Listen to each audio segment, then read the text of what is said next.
Hey everybody, we should be live.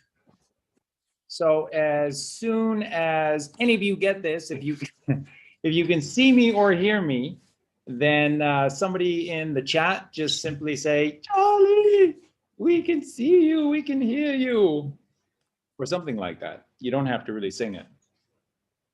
Live, Tiger Lily says we're live. Hey everybody, we should be live. So as soon as any of you get this, if you if you can see me or hear me, then somebody in the chat just simply say, oh, you gotta love YouTube. They don't let you mute it beforehand. Hey, we'll just solve everything.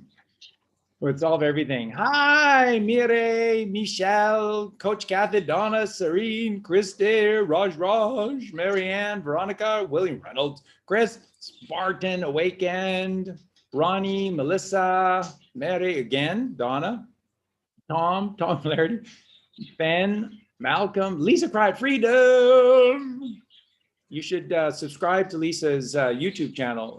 Lisa's doing great shows about the truth all the time.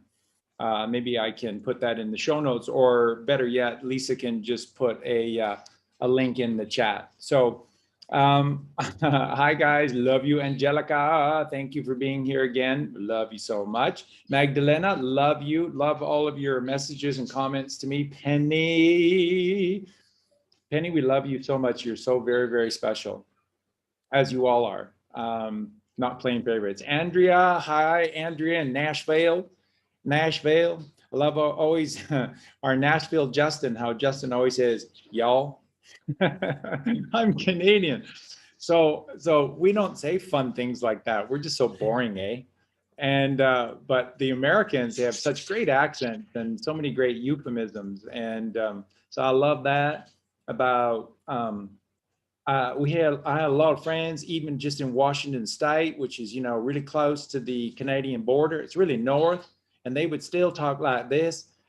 And I was like, that's the greatest in the world. I wish. But we Canadians, we don't have an accent. We just have this sort of boring monotone. But the Brits, they've got a great accent, and the Scots, they've got a great accent, and the Americans have a great accent, and the Mexicans have a great accent, and we Canadians don't have an accent. What's going on? We need more Jesus in our lives to get that accent. So Ronnie, we love you. Spartan Awaken again. Christy again. Tiger Lily, Tamara, Denise. What a crew, what a family. So here's what I'm going to do. I'm going to just speak a few things that I think is going to really help Bob Eden. Bob has done all of this work ages ago. And if you don't know a lot about Bob, Bob has books and everything else. He really mastered this gnosis a long time ago. And so Bob is a resource. Maybe Bob can put a link in the show notes to some of his stuff as well, because long before I connected into any of this, Bob was already teaching all of this. Hi, Susan. I hope it's not raining over there.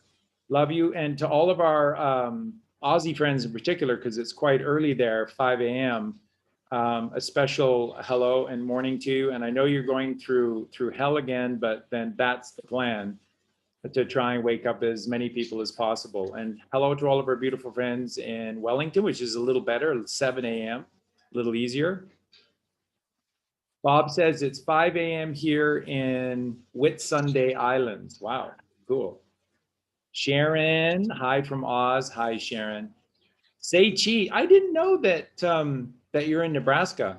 That is so cool. There's a lot of cool stuff about Kansas, Nebraska. Again, when you live, you're really living in the midst of the temple. You know, it's the heartland of America for a reason, and it's as flat as a pancake for a reason. And really cool. Really cool. So I think when you're in places like that, that's the same in Canada. Once you get into Alberta and Saskatchewan, love Saskatchewan, and Manitoba, when you get into the prairies of Canada, it's the same kind of thing.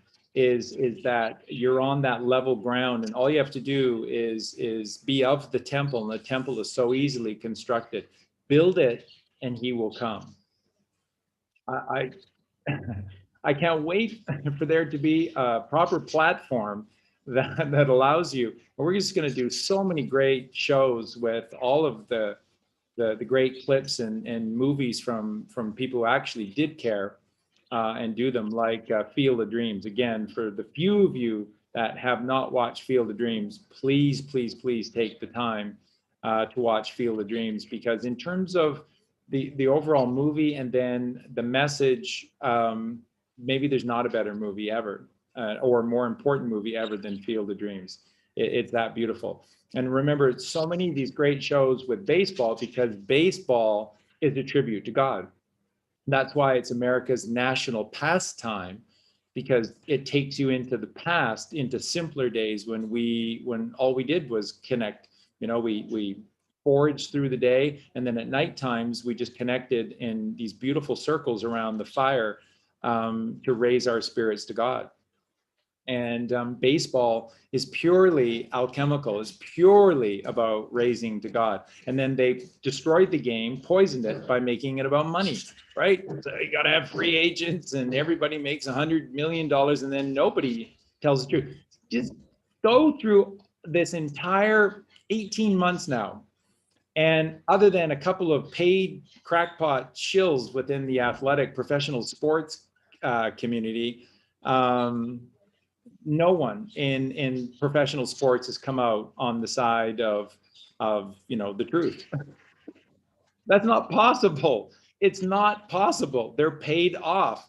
And it's like, you don't want our $100 million to play some stupid game, then go watch Cars for a living, see how that works for you. So then they all toe the line, lie, and create the distraction. Deborah's saying it's 37 in Calgary today. If you, all these temperatures, if you think that this is natural, you're crazy. You're crazy, man. None of this is natural. This is all, and so you could say that all of this is unnatural and therefore could be being done by the cabal and stuff.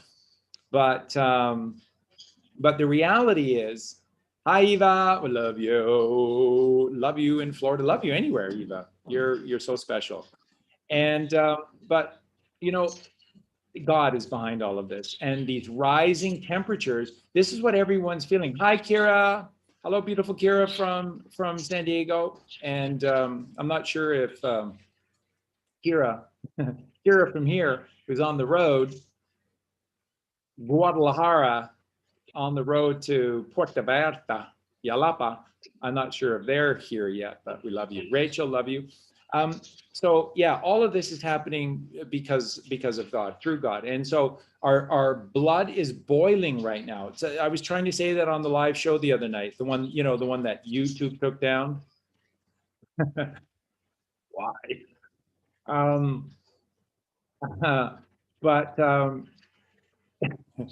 So God is doing this, and our blood is boiling, our temperature is rising. And once again, it's because you're being forced to take a side. No one is exempt from this. And the longer you resist this, the more that you try and fight this, the more that you try and pretend to be nice and whatever else. But you're inside, you're not doing the work, and you're just scattered, and therefore you're just in servitude to Satan. Then God is going to continue to torment you until such time that you make your choice. And he obviously wants you to choose him, but it's free will. So all this is non-partial, unbiased, and it's just, you have to choose. You have to choose which side of this you're on. And the truth is so overwhelming. It's just so overwhelming what's happening. And so yeah, incredible stuff. So what I did is, in the show notes, I just put the Zoom link right at the top, so you can see it there, and it says Zoom link to enter the Zoom room to ask your question for the show today. And that's it. And no, wait. Oh, wait a minute, that's the code. Sorry, by myself going 100 miles an hour here, a little behind schedule. But I'm going to change that. I'm going to change that right now because that is just the link to the live show. So I had two choices. I chose the wrong one. What do you do? What are you going to do? So let me go to Zoom and then participant and invite by ABEL, and it will generate a code for me. And there it is, join the Zoom meeting. So that's what it will be called. I don't think you need, I don't ask for a passcode, but I'll put it in there anyways. So I'll just quickly copy that. And let me come back in to YouTube Control Center. This is where all the action, happens here in the control room. And let me change that. Sorry about that, everybody. So I really want to hear your questions. And I'm going to save that. And I'm not sure if you need to refresh your YouTube page or not, but I've just saved that and updated it. So that is great.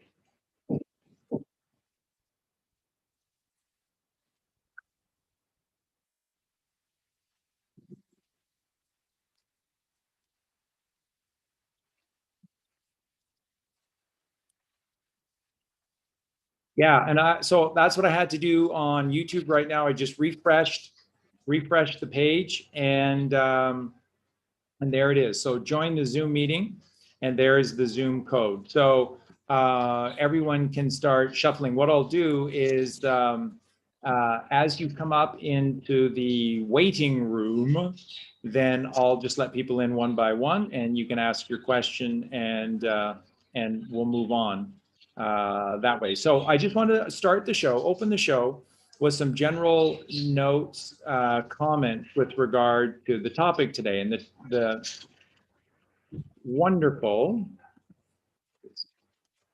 pull up the right screen here. The title of the show today, the Charlie Freak live show today, is The Ancient Truth of Jesus Christ.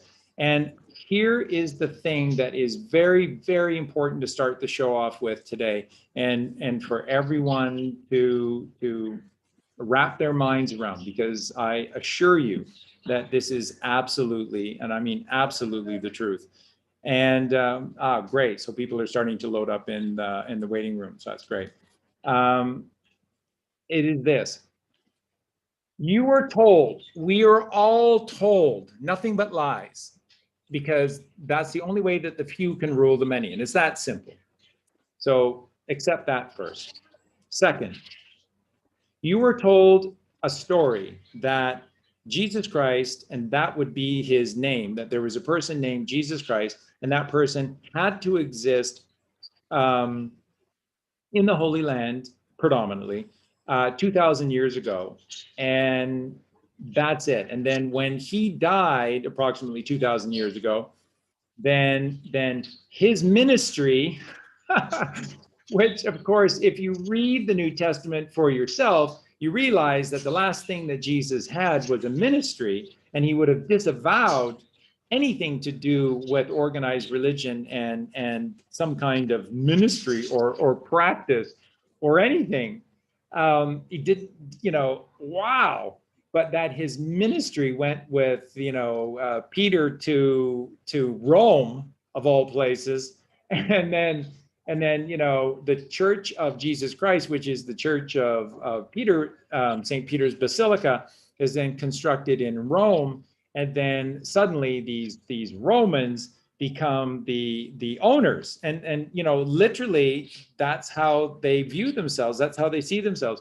They are the owners. So the Romans, which is the Roman Catholic Church, which has nothing to do with God at all.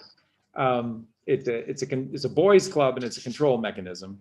They're the owners of the ministry of Jesus Christ. Wow. So Jesus didn't have a ministry. And, you know, we've done it, we've shown you, and you know it for yourselves anyways. Jesus disavowed religion. He disavowed churches. The church of God is within you. God exists within you. This is praying to God is done in silence. God tells you this himself. Jesus tells you this himself in Matthew 6:6. Do not utter vain repetitions as the heathens do, for surely they have their rewards dressed in their fancy clothes on the corner of their local synagogues. The kingdom of heaven is within, for God already knows what ye have need of, because he is within you and loves you. He's one with you. You're one with him. There is no separation from God because God is within you. That's what your soul is. And that you are the most important creation there is in a tie with all the rest of us. Isn't that the most beautiful thing ever? Why do people fight that? Why would anyone fight the truth? The ego of the left brain makes you fight the truth. And it's that simple. God exists within you, and his playground is the right hemisphere of the brain. And all you ever had to do was to maintain, be a child, not childish, to be a child, an innocent child who does nothing more than play, and you have God's freedom for all eternity, and you have eternal life. That's all you ever had to do. But our pair of rents get involved because they work for the man, they work for the system, and then they force us to do things the system's way, not their way, the system's way. So we all point our sails in the right direction. That's an old saying. That comes from the Phoenicians, the first pirates of the high seas. And that's what they wanted. They wanted everyone pointing their sails in the right direction, in their direction. And their direction is headed out deep into the ocean where you're alone, and then they'll have you with their sea monsters. So the truth is that God exists within us, and it is the most beautiful, perfect story. So here's the truth. Here's the truth about Jesus Christ and about all other things. Everything was created in the first 6 days. Everything. This entire story. And the gnosis that we would fall and all that goes along with it in terms of having this physical earth, the physical physical plane, all of this was predetermined because God knew that ultimately we would, at one point, we would fall into temptation and take thought out of the left hemisphere of the brain. And then that talking serpent would have us, which is the ego, the tapeworm that is within inside of us. And then it would have us. And so all of this was known in advance and created in the first 6 days. So this is day 7. This is so important for everyone to understand. There's no such thing as linear time. Whatever a day is to God, the Bible says it's 1,000 years. So that sounds perfect to me. So in 6,000 years, in 6 days, Sunday, by the way, would be the first day. Sunday, Monday, Sunday, the moon day, and then Mars Day and Mercury Day and Venus Day. Wow. Jupiter Day, and then Venus Day, and then Saturn Day to take you to Domingo, the Sunday again. But everything was done in the first 6 days. This is the 7th day, and that's it. There is nothing else. There's nothing else. This is what I mean, what I teach, and it's what all the ancients were teaching as well, that there's no such thing as linear time because all there is the moment. This is the moment. And again, everything that God created is in scales, right? And the scales are always of 7. This is the 7th day. 7th day is the crown chakra. And the highest energy that we possess is Saturn. So when everybody tells you that Saturn is Satan and it's all evil, it's one of the biggest lies. Now, of course it is, because they've taken the Saturn Death Club. These Death Eaters have created, and they worship the false Saturn, which is Kronos. And coincidentally, Kronos, which means crown, Kronos is the father of Zeus, Jesus, Zeus. Kronos is the father of Zeus. And it was Zeus, righteous, who put his corrupt father Kronos on trial to God for being a liar, because Zeus was a pious man. Zeus is Saturn. Kronos means crown, but what Kronos is known for, and some people make this mistake where they say Kronos means linear time. Kronos means crown. Kronos was just known because he created linear time to distract the many so that he, one, could rule over many. And when Zeus figured this out, he challenged his father and he said, this isn't pious, which means virtuous. It isn't righteous. And we must tell the truth in all moments. And that's why, we'll get into this, but this is why the name Jesus, because it's Jupiter and Zeus. Zeus is the right child, is the right Saturn, who rose to heaven naturally by choosing God over Satan. And Jew is for Jupiter. Jupiter is the pure, just if you know anything about astrology, again, the pureness of Jupiter, which is the sun, and the purity and the life-givingness of the sun. So the sun, and then the son of the sun, Zeus, or Saturn. Zeus is the right Saturn, wearing the purple crown with the magenta 144 petaled lotus flower, the magenta 144 petaled lotus flower, illuminating the sixth chakra, activating the seventh chakra, which is the crown. And that's the right crown, which is the purple crown with purple rain. Thank you, Prince. And that's the truth. So here's what's really, really important to note, that on the beginning of the seventh day, whenever that was, millions and millions of years ago, but on that seventh day, the Bible was given to us, because it's the book, it's the manual.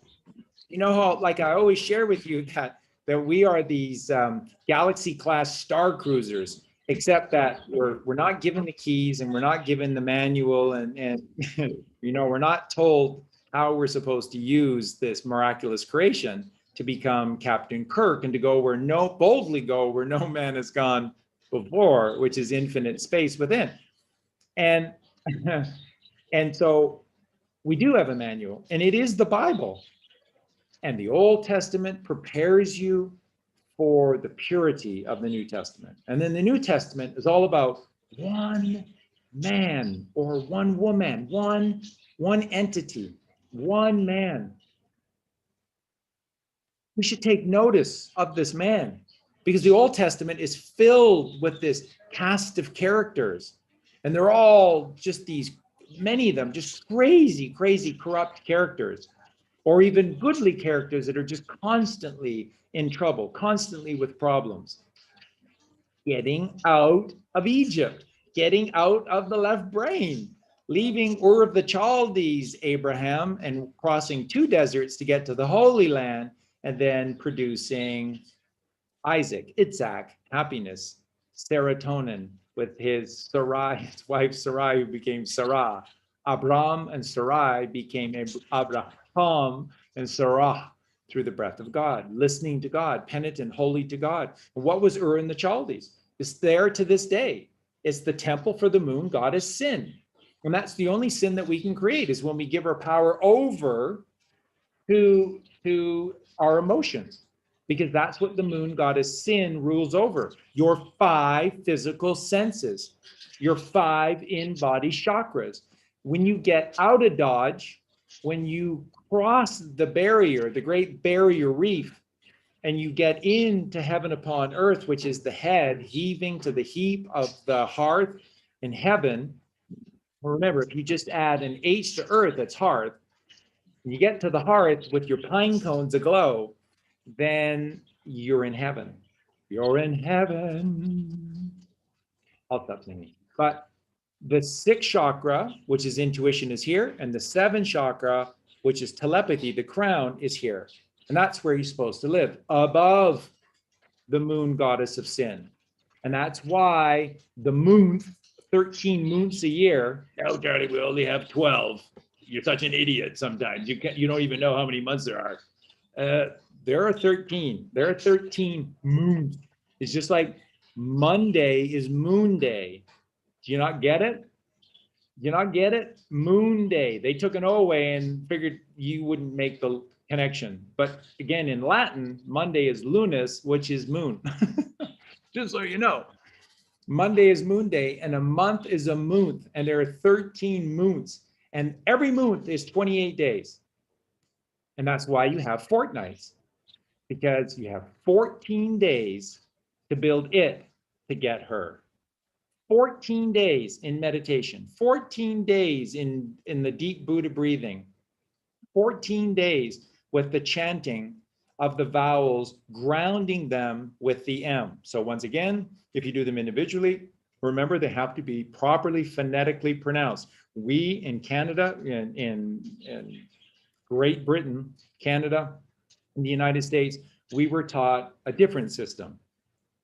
Division, distraction. And so we pronounce our vowels incorrectly. Everyone else in the world pronounces them correctly. So the A is ah.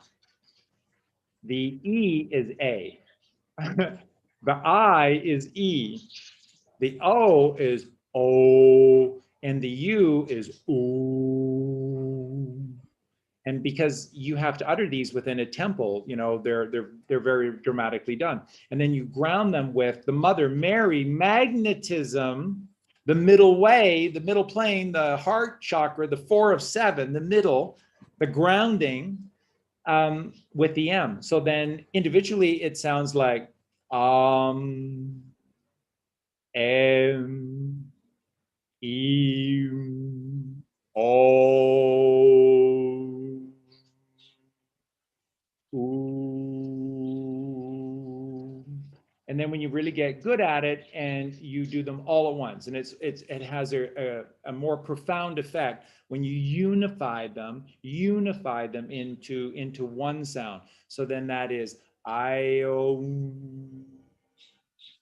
I-O, I-O.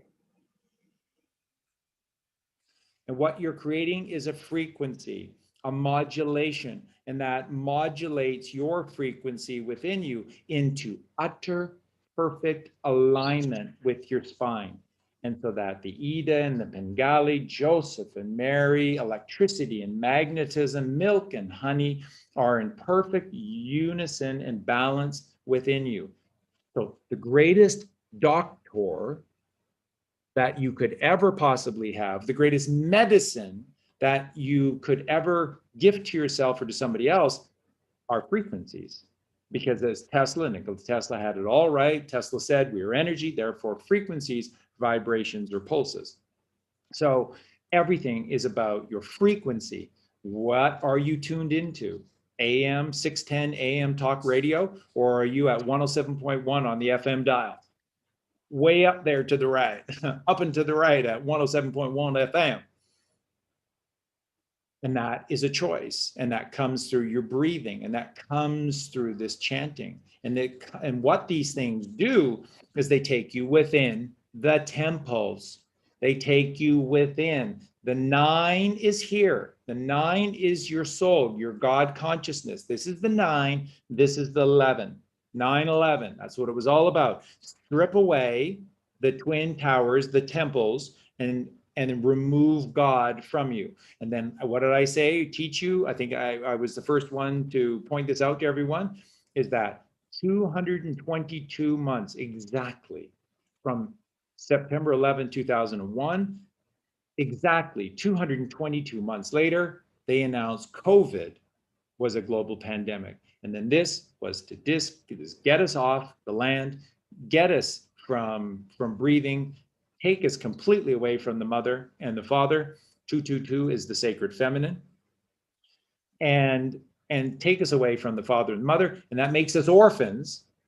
And what does the Clinton Foundation do to orphans? They go to Haiti and they take entire villages of orphans. And that's what the plan was for us.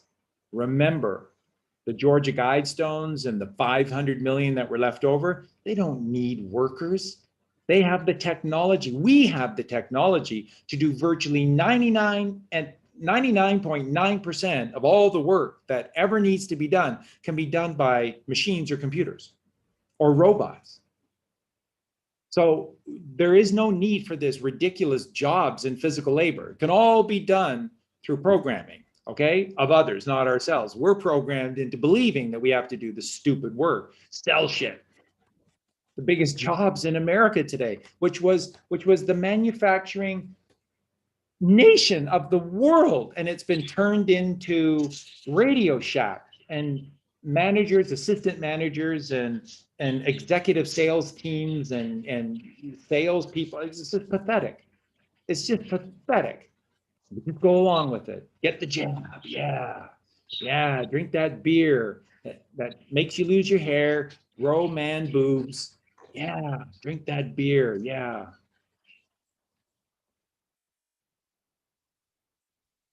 It's all bullcrap. And it all takes you away from the 11. The 11 is everything. Letter K, the mass star number 11. 11, 22, and 33. What's the 22nd letter of the alphabet? The V.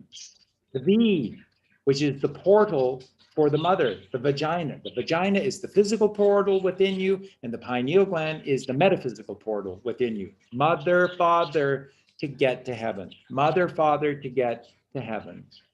11, 22, and what are we? 33. How do you know? Because we have 33 vertebrae of the spine. And the spine is a ladder, it's Jacob's ladder, and you have to climb the 33 levels to then cross over from the body, from the throat chakra, 5 of 7, into heaven upon earth.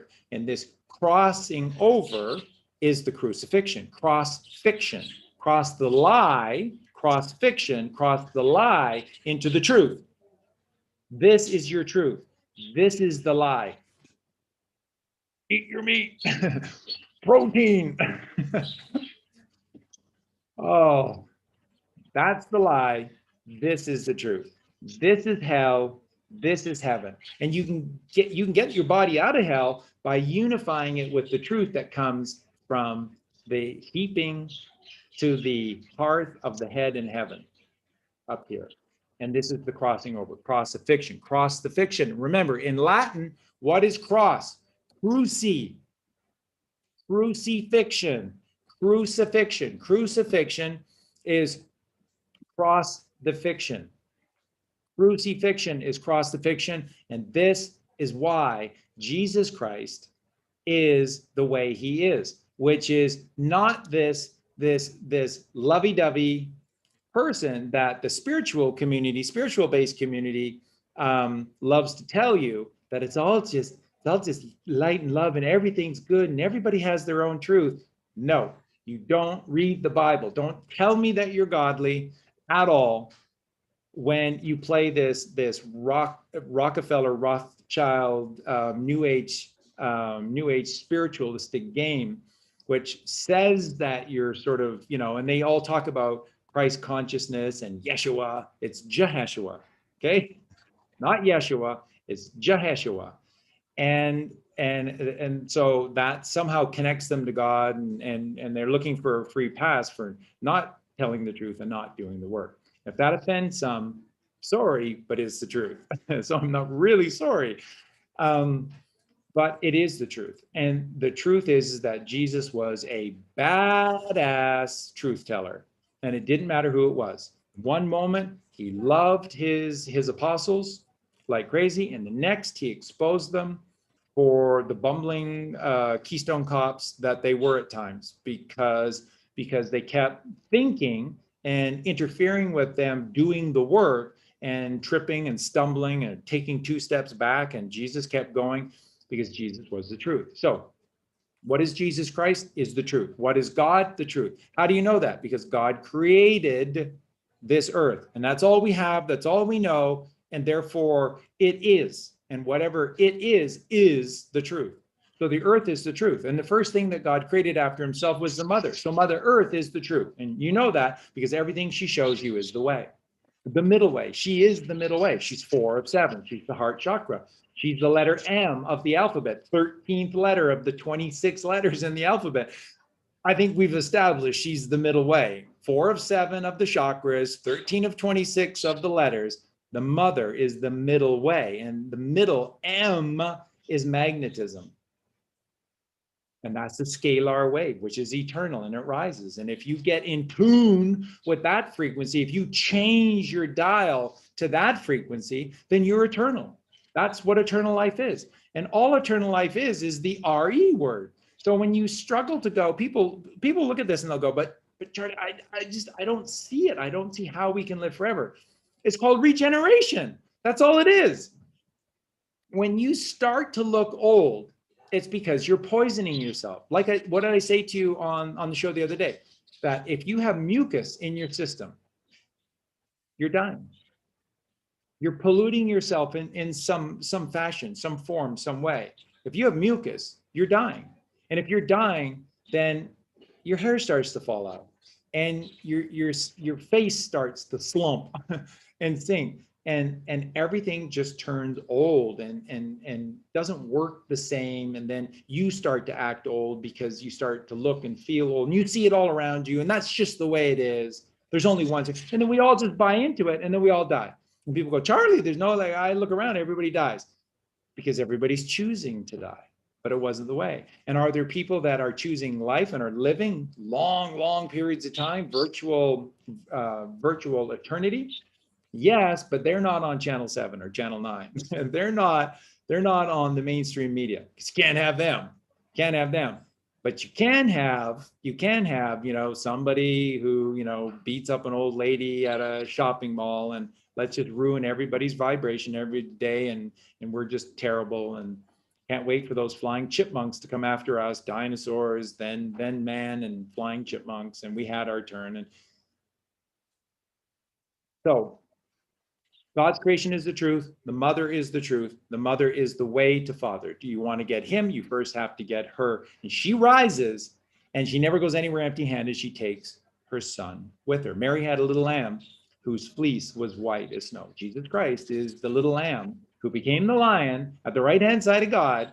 Fire, baptism of fire. But he was that little lamb. And everywhere that Mary went, he was sure to go. And she's a scalar wave, which rises. Jesus was, like all of us, a child, which is electrical base. And so we fell. Downward causation, as Tesla said. That's all electricity does. It falls. And that's why in your life as a child, you keep falling down and skinning your knees. Why do we fall, Bruce Wayne? To get back up. And try again. Because God loves a trier.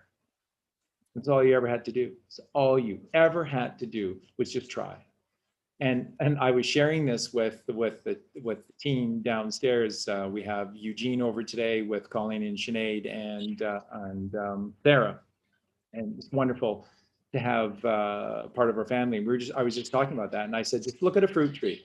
We were just looking outside the window at the big mango trees that are here, and I said, look at the fruit tree. How the fruit is always just out of your arm's reach. It's so tantalizingly close, but you just can't quite reach it. That's a gift. That's not to tempt you or to frustrate you. That's a gift. And do you see what I teach? How everything is God's creation. Therefore, it is the one message, the one truth. It is all from God, so it's all on your side. God loves you because you are his child. Our earth parents are a pair of rents. Your true father is God. Your true mother is Mother Earth. There's no two ways about it. And that makes us all brothers and sisters. So why is fruit always just, you have to reach up for it, up to heaven. And it's always just out of our reach because the physical can only take you so far. You have to go further. And the way you go further is to rise. In the Batman movie, when he finally realized that the only way he was going to get out of the pit of hell is that he had to make that jump, which is the leap of faith, without the rope. because you have to trust God. You have to be all in. You're at a poker table. They're the ones that created Vegas. They're showing you that this is all a roulette wheel in the first place. And you just have to trust. Who are you going to trust? You're always trusting someone in every single moment. Who is it going to be? And to make that leap of faith and get out of the pit of hell, you have to be all in with God. And you have to take this leap of faith. And it can't come fast enough. You've got to get to that cliff. You've got to get to that ledge that doesn't look like you're going to be able to make it. And you've got to try. God loves a trier. And it looks like you're going to fall short. And you just breathe a little of his air underneath you. And it carries you that extra distance, that extra ninth of the distance. And then you reach the ledge and you cross over the fiction, the lie, the river, and you are there in Eden again, the Garden of Eden, which is the right hemisphere of your brain. But you have to do this. You have to do this. And you don't for sure.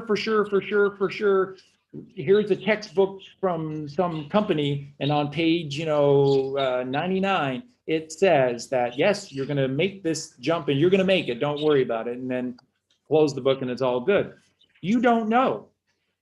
So you have to have faith, the leap of faith. And it works when you know. When you know, you must know, son. You must know that you're going to make this leap. You have to know in your heart that you're going to make it, because you can't not make it. It would be the end of the story. Or that would be God letting you fall. And you fall out there.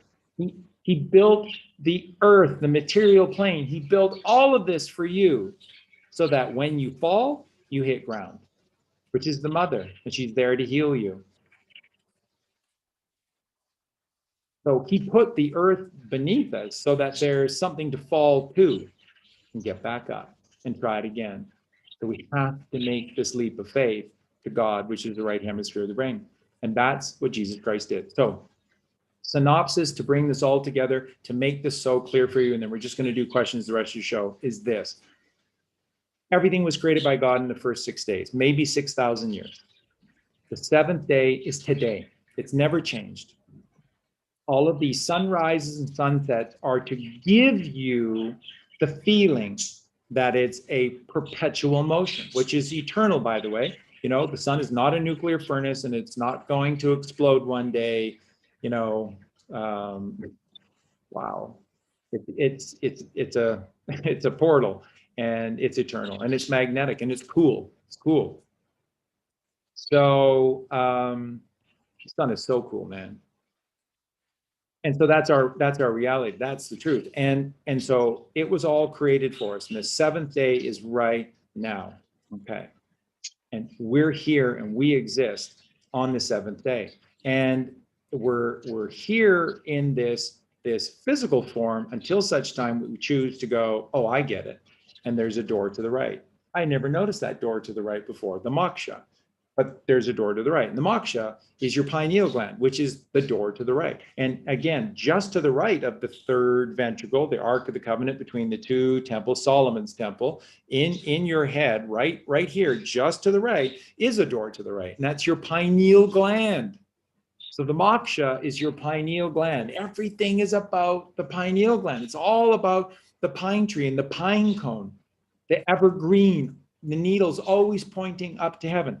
So again, the mango tree and all the fruit trees are just out of our hand to tell you to rise. In the Batman movie, when he's trying to make that leap, what are they saying? Rise, rise, rise, rise. It's all about rise.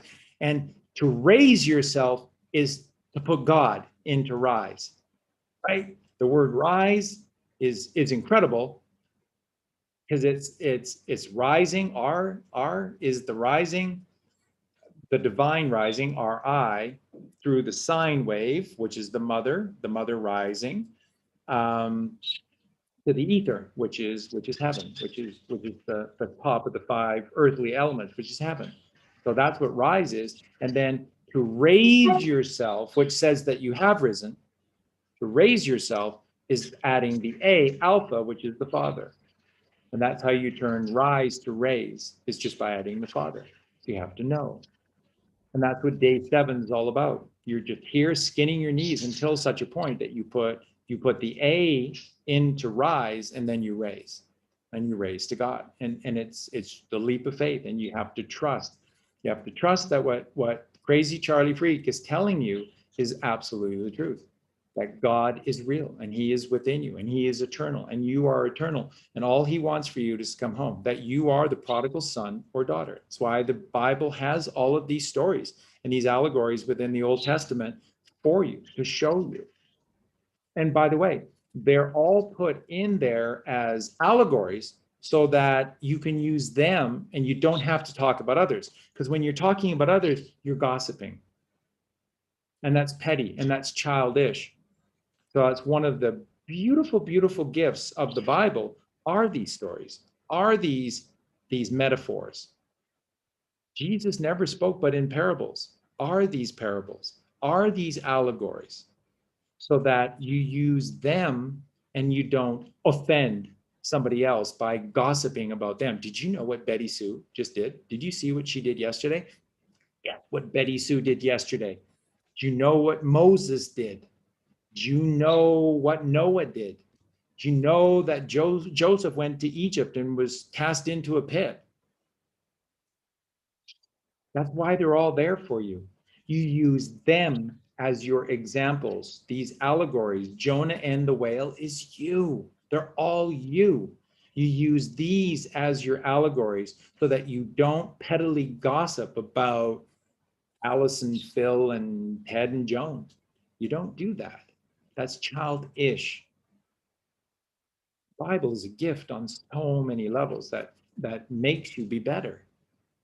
Once you know better, you do better.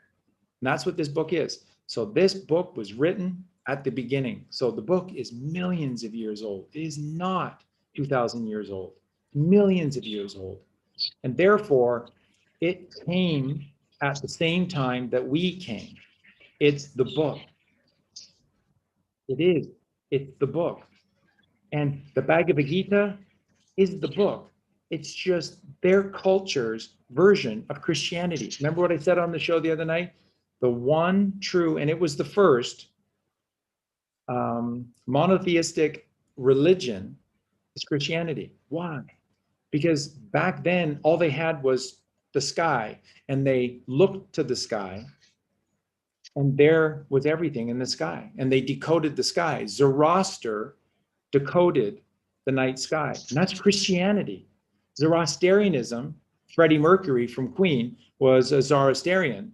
Zoroastrianism is Christianity. It's the pureness of Christianity. Hinduism is Christianity. Buddha is a Christed figure. Buddha and Buddhism is Christianity. And that's not saying that Christianity is better than or whatever. I'm just putting my no. It's the beginning. It's the one story. It's the one thing. It's their version because they came from a different region, a different area, and they called it differently. And that's why I've studied those books so much and love them so much as the gifts that they are, because they're telling the truth and they're telling the one truth. And they're telling the same story, slightly different with slightly different ways, but they're telling the one story. I mean, the conversation between Krishna and Arjuna in the Bhagavad Gita is breathtaking. It is stunning because Arjuna is not some schmuck off the street, buying a chili dog from 7-Eleven. Arjuna is a righteous man who has lived a life of righteous acts, but he's wondering why he feels stuck, why he's not completing the cycle, why he's not rising. And then Christ, what does Krishna in Sanskrit mean? Christ shows Arjuna the way, which is magnetism, which is the mother, which is the middle way, which is the heart chakra, and 4 of 7. And it's just beautiful. It's all telling the same story. So here's the truth about Jesus Christ. The term Jesus Christ is just that. It's a term. It was never meant to be a literal figure. Now, before you just quickly switch this off and, Charlie, I hate you and all the rest. No, of course. there was literal Christed figures, Christ Jesus. Of course, because this story is so perfect, because God is so real, because our love for God is so profound, and God's love for us is beyond comprehension, that there have been many that have dedicated their lives to doing this journey, to do this work. And they are the Christed ones. They are Christ Jesus. Christ is a term. Christ is a title. So Mr., Ms., Mrs., Ms., Master, Master, Master. Christ is the Master. Christ is the King of Jerusalem. You have to become the King of Jerusalem. This is Jerusalem. That's Jerusalem. The third ventricle of your brain is Jerusalem. You have to go there and get things in order, and then exit the door to the right, which is your pineal gland. There you meet, as Jacob said in Genesis 32:30, then you meet God face to face in a place called pineal, and his life was preserved, because the pineal produces the honey, and honey is a preservative, and it is clear with a goldish hue, and it preserves life. And then the pineal gland, what does it produce? One thing. Pineal gland produces one thing. What is that one thing? Melatonin. What does mela mean? All the way back to Sanskrit. What does mela mean? It means honey, sweetness of honey. That's what melatonin is.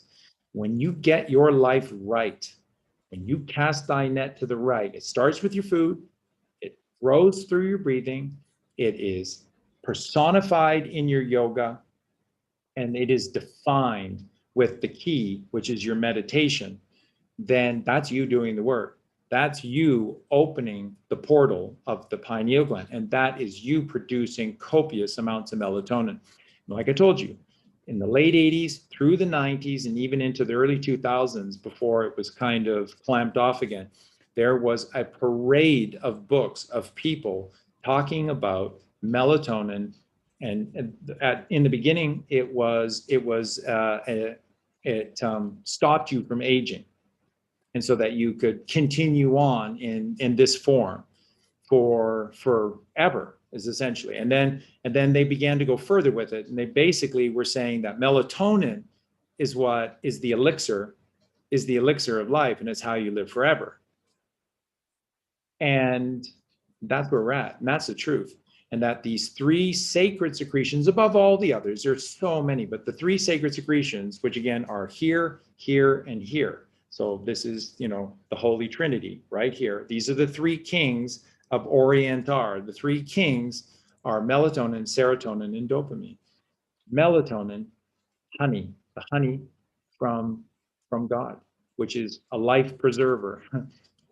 You're sinking in the maritime admiralty waters. What better for God to throw you but a life preserver? Hey, God, but you threw me honey. What am I supposed to do? Oh, it's that kind of preserver. Oh, I get it. I'm just stuck in the physical thing. I was thinking it was going to be like a donut. I could maybe eat it because donuts are tasty. But you sent me honey, which is a life preserver. Oh, I get it. I get it. And then what is serotonin from the pituitary gland? God's glands, pineal, pituitary. What does the pituitary gland secrete? It secretes four different secretions. It's amazing, but predominantly secretes the Sarah, Abraham and Sarah, and it secretes what's called the happiness secretion. Abraham and Sarah at 93 was miraculously impregnated, the Immaculate Conception through God, for doing this journey, doing the work, and her barren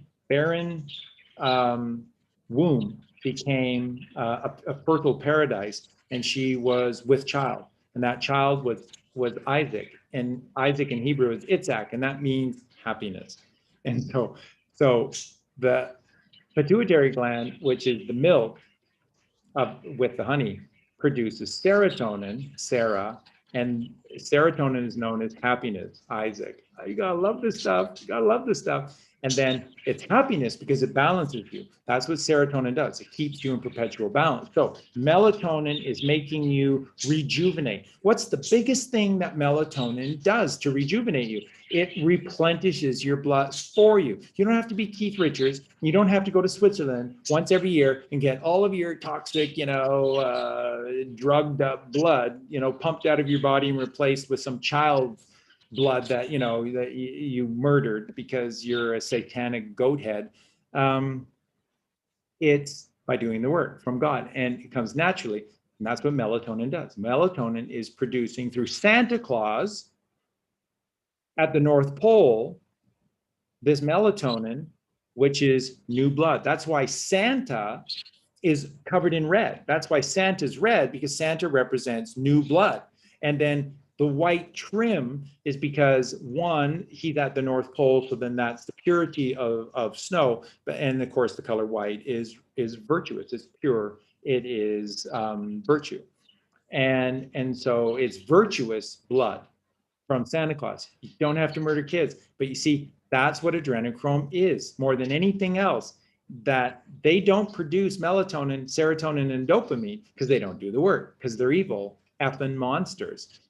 But they take the essence of our children purely, and I was the one telling you about hospitals and abortions and the Red Cross and all the rest of it, and how they've been trying to get children before they're born out of your womb. As soon as they're born, stillborn babies, inject them so that they're with a drug that essentially stops their breathing, give them to the mother for a little bit, take the baby away, and off it goes, because that's the pure blood that then does this process for them. So then that would be them, the adrenochrome is recreating, and that's why they're harvesting the adrenals plus the pineal and the pituitary glands to create adrenochrome, because this is the melatonin, the serotonin, and the dopamine, which you do naturally, you create naturally without harming anyone through Santa Claus by just being righteous at the North Pole. So serotonin, pituitary gland, happiness secretion, and then dopamine. Dopamine is here in the hypothalamus. Hypothalamus is where Jesus Christ's body was laid to rest. That's the bottom of your third ventricle of the brain, and it's where he was laid to rest upon the level. It just slightly goes down into the right. And this is where your chrism oil rises up into for 2.5 days. For the first half day, it's all created, and then it rises and it rests for 2.5 days in your hypothalamus. Your hypothalamus produces dopamine. What is dopamine? Feel good.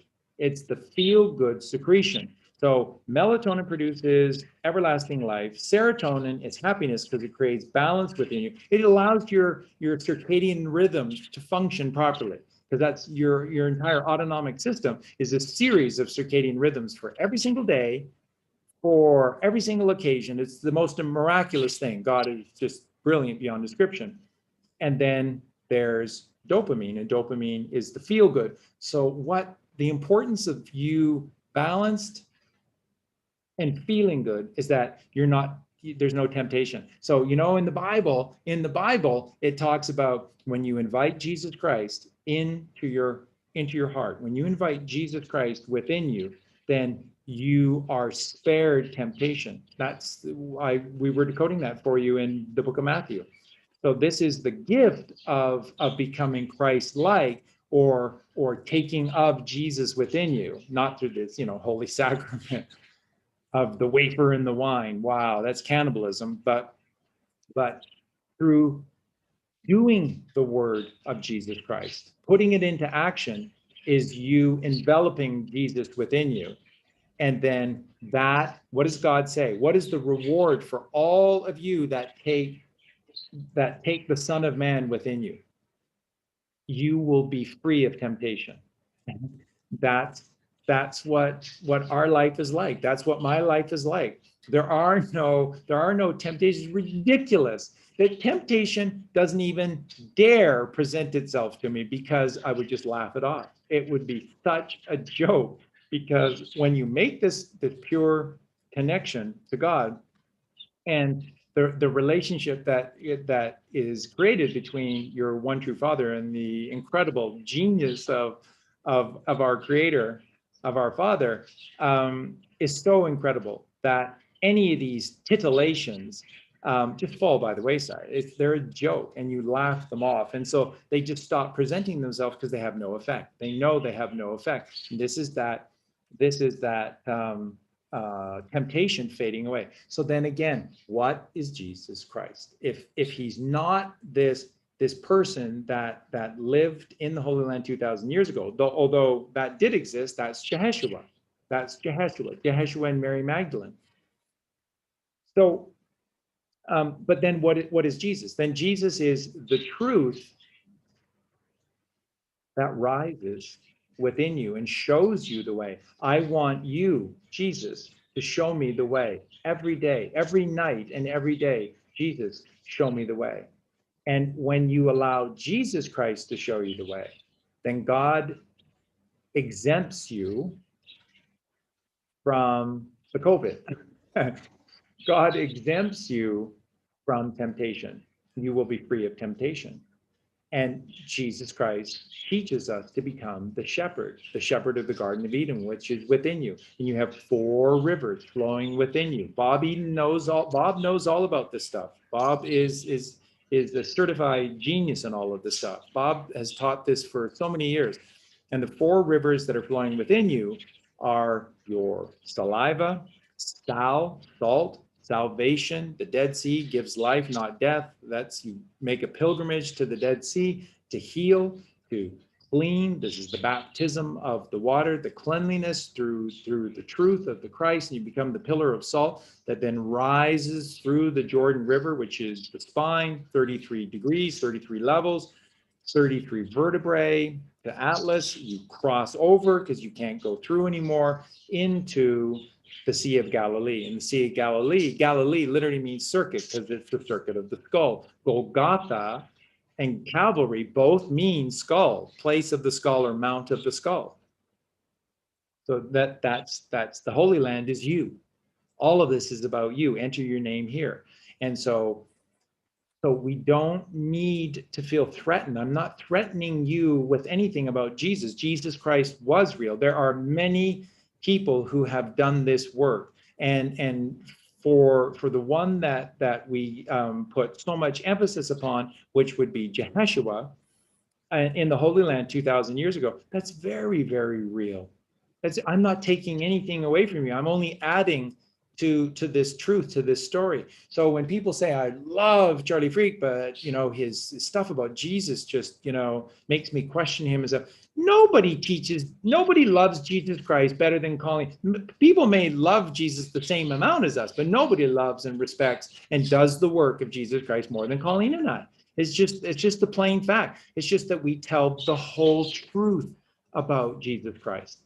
So Jesus Christ is, of course, real, because the story, which is all about us to become Christ-like, is what we're supposed to do. And it has inspired thousands of people to do this before us. And those are the geniuses whose shoulders we stand upon. So I'm not taking anything away from you. I'm only adding to it. Jehoshua, remember, the Catholic Church's own, this was back in the 1970s, and they probably changed it by now, but in their illustrated encyclopedia of Christianity, the Catholic Church said, this is like page 5 or 6 in the book, that of course there wasn't someone by the name of Jesus Christ, it was Jehoshua, and they actually literally used Jehoshua. And Jehoshua became known as Jesus Christ. And of course, because it's a title, Christed one is the one who raises the chrism oil within you. I'll finish these 4 rivers of the Garden of Eden, chrism oil being one of them. The 4 rivers of the Garden of Eden within you. And then, so Jesus Christ is this risen man raising the chrism oil. So it is a title, and Christ means anointed. And anointed specifically, if you do the etymology, it's the anointing of an oil. Do you have oil in your lamp? Give me oil in my lamp. Keep me burning, burning, burning. That's raising Jesus Christ here upon high and proudly showing through your crossbar here. And you'll see the crossbar illuminated when you raise the chrism oil, when you raise Christ within you, you can see the crossbar. There's your crossbar, okay, right here. You just don't notice it because it's asleep, like your junk DNA is just dormant. That's all. It's waiting to be turned on when you ask more of yourself, when you demand more of yourself, and then your DNA switches on, and then you become these aliens from these other worlds that can build the pyramids and stuff. That's us. That's us. It's just us with their DNA activated. Those are what they're calling the aliens. It's us illuminated. It's us with all of our DNA on, not switched off because we're a bunch of dummies eating that, believing their shit and eating their shit and living our lives like shit. It's all shit, shit, shit, shit, shit. And so the DNA shuts itself off. So that's what Christ is. Christ is an anointed oil that is risen. It's the chrism oil that is risen. So it's a title of he who is risen, the chrism oil, which I clearly have done. If that's not clear to you, I've clearly done that. And so that is the title of Christ.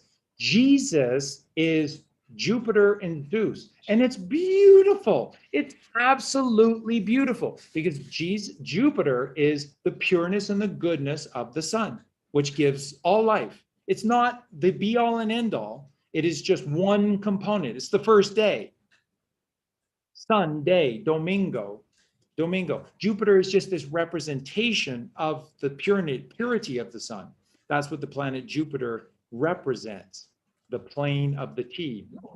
And so that's all. And then Zeus, the son of Kronos, who called out his father and said, you are demonic, you are satanic, you are a liar. There's no such thing as linear time, and I shall stand up for the truth. Jesus Christ.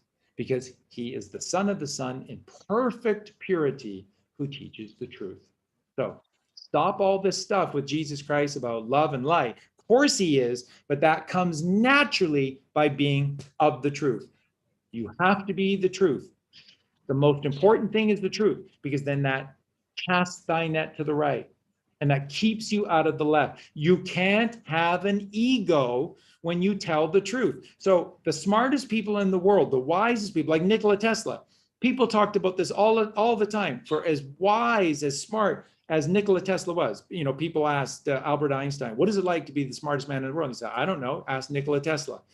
People talked about this all the time about Nikola Tesla. He was the most, if Tesla thought you were authentic, if he didn't, you couldn't get time with Tesla. But if he thought you were authentic, Tesla was the easiest, nicest person in the world to get along with. Just look at a great friend of Tesla's was Samuel Clemens or Mark Twain.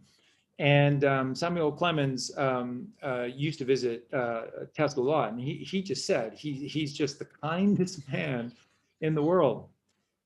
You know, we were watching a couple of clips from Harry Potter 6, which is the Half-Blood Prince. And Dumbledore was saying to Harry in the movie, he said, you know, that's you, Harry, just like your mother, Lily, the white, pure flower, the lotus flower, the lily, just like your mother, Lily, Harry, you are unfailingly kind, a trait that we humans place far too little emphasis upon. Kindness is the way. Kindness is the answer. And it's the clue in the name. We're mankind. We're not human beings. We're mankind. And the key is to be kind. And that's Jesus Christ. And kindness is telling the truth. I don't think so. I don't think so, Charlie. I think you're crazy on that one, because sometimes the truth just is painful. It hurts. That's a kindness. That's a kindness. Because once you know the truth, then you can make the change. If you never know the truth, you'll never make the change. And so white lying to people, how do I look today? Oh, you look great. You always look great. I don't know why my voice goes high like this when I lie, but it does. You look great. White lies, bullshit. Stop it. Stop it. No form of lying. You are Satan when you lie. Simple as that. That's why I said well over 99% of the world today are Satanists because they're liars. And we have to stop that. And we're not created by God to be liars. We're programmed by the cabal to be liars. God just creates us as children who play, and that's it. There's no lie in playing. We just play. And we reach for that fruit, we can't get it, and we become ingenious, and we climb a tree like a monkey. We climb those trees like the frugivores that we are, with grace and athletic wonder, and then we get the fruit of our labors. You have to go on a journey. It's all telling you that you have to go on a journey. You have to work for these rewards, and that it's always rising. It's always rising. That's why fruit is our food, because it's always rising, and you have to rise to get it. It's all about rising, and then adding the A to raise. Raisel. It's not Israel, it's Raisel. Not ISIS, Ra, L. It's Ra, ISIS, L. Ra is L. Raisel. Ra, which is the light of God, photon. Isis is, which is the mother. L, which is the child, the electrical child that becomes magnetic through this journey. Raisel, Ra is L. God is light. God is photon. That's the truth. Jesus Christ is the truth. And he's the greatest man ever. And if you want to just see him as one time only, Jehoshua in the Holy Land 2,000 years ago, I'm not going to fight you on this. I love you. I love you. I love that story. I know that that's true. I know that that's true. I know what Jehoshua and Mary did for us. And I love them eternally for it. And I celebrate them every single day and every single night for what they sacrificed for us in the name of God, which is the truth. It's just that Krishna did it, and Buddha did it, and Zarathustra did it. And there are so many that have done this before. And why would you fight that? Why would you deny that? Why would you think that that's not possible when this is the greatest story ever? And this is us sacrificing everything for God. So it's beautiful, my friends. And if you just want to believe solely in that one, then that's okay. I love you, and it is the truth. It is the truth. Just know that it was Jehoshua who became Christ Jesus. Christ comes first because it's the title, Master, Mr., Mrs., Ms., Master, Master. He's the master. President Trump is the master president. 45, who has Christ consciousness burning through him. Beautiful. Sometimes he's gold, sometimes he's silver. I would buy silver with his silver hair lately. I would buy silver if you can. And if you can't, don't worry about it, because it's all going to come to you anyways. It's just for now. That's all. It's all coming to you. You're not going to be left short or left out. Not at all, ever. So, but that's the truth. So the Bible was written millions of years ago. It is our manual. The Bhagavad Gita, the Quran, the sutras, the Vedas, the Upanishads, they're all variations, versions of the one story. So they're all Bibles in their own way. They're all beautiful. And that's why we need to travel. It's why we need to meet all of these brilliant people and hear their interpretation of the story, because it improves our interpretation and gnosis of this one story. They're all talking about that story. And you see in the very center is a cross. And if that cross turns slightly to the right, it becomes an X. You cast thy net to the right, you take this crossbar here, and you cast your net to the right, and that's an X. X marks the spot. X always marks the spot of your real treasure. And that's your temple, raising Jesus Christ, Christ consciousness within you, to the third ventricle, which is God consciousness. And then you have the mixing of God and Christ consciousness and God consciousness to create the elixir of life, which is that oil in your lamp. And that's the alchemical marriage to God in the chamber of the bridegroom, the bride and the groom, where Jesus Christ is Jehovah's Witness and the best man, the witness who witnesses this alchemical transformation through the baptism of fire into two worlds as one. Two worlds as one. Unity consciousness. It's all about unifying two worlds into one. And then you win. You win this game. And everything's trying to help you win this game. So take your crossbar, cast thy net to the right, and it's an X. You turn across to the right, it's an X. X marks the spot. X, Y do anything, so you become the cup of Christ overflowing with God's wisdom, God's love, God's knowledge. These are the fruits of your labors. That's why Y is shaped like this, because it's the cup that runneth over from the abundance of God's creation. Then Z is the end of the story. Z is a symbol, it's hieroglyphics, and it is the final symbol of this story, and it's the Holy Trinity. It's Father, Mother, Child. So up and to the right, Father, down and to the left, Mother, and unifying two worlds into one, up and to the right, is the child. Mark is Zorro. And when we do this journey, we're Zorro. Zoroaster, Zorro, who decoded the night sky and gave us Christianity, which is the one religion, which is the one story. And again, so Hinduism is the one religion, is the one story. So that's what this is all about. It's just truth. Jesus Christ is the truth. Jesus Christ is this creation within the pages of the Bible to show you the way, to show you who you're supposed to be, to show you what this is all about. And then you become Christ-like. You do your best. You do your best. I'll never be as good as any of those who came before me, but I'll do my best. I'll do my best version and give myself humbly, penitently to God completely.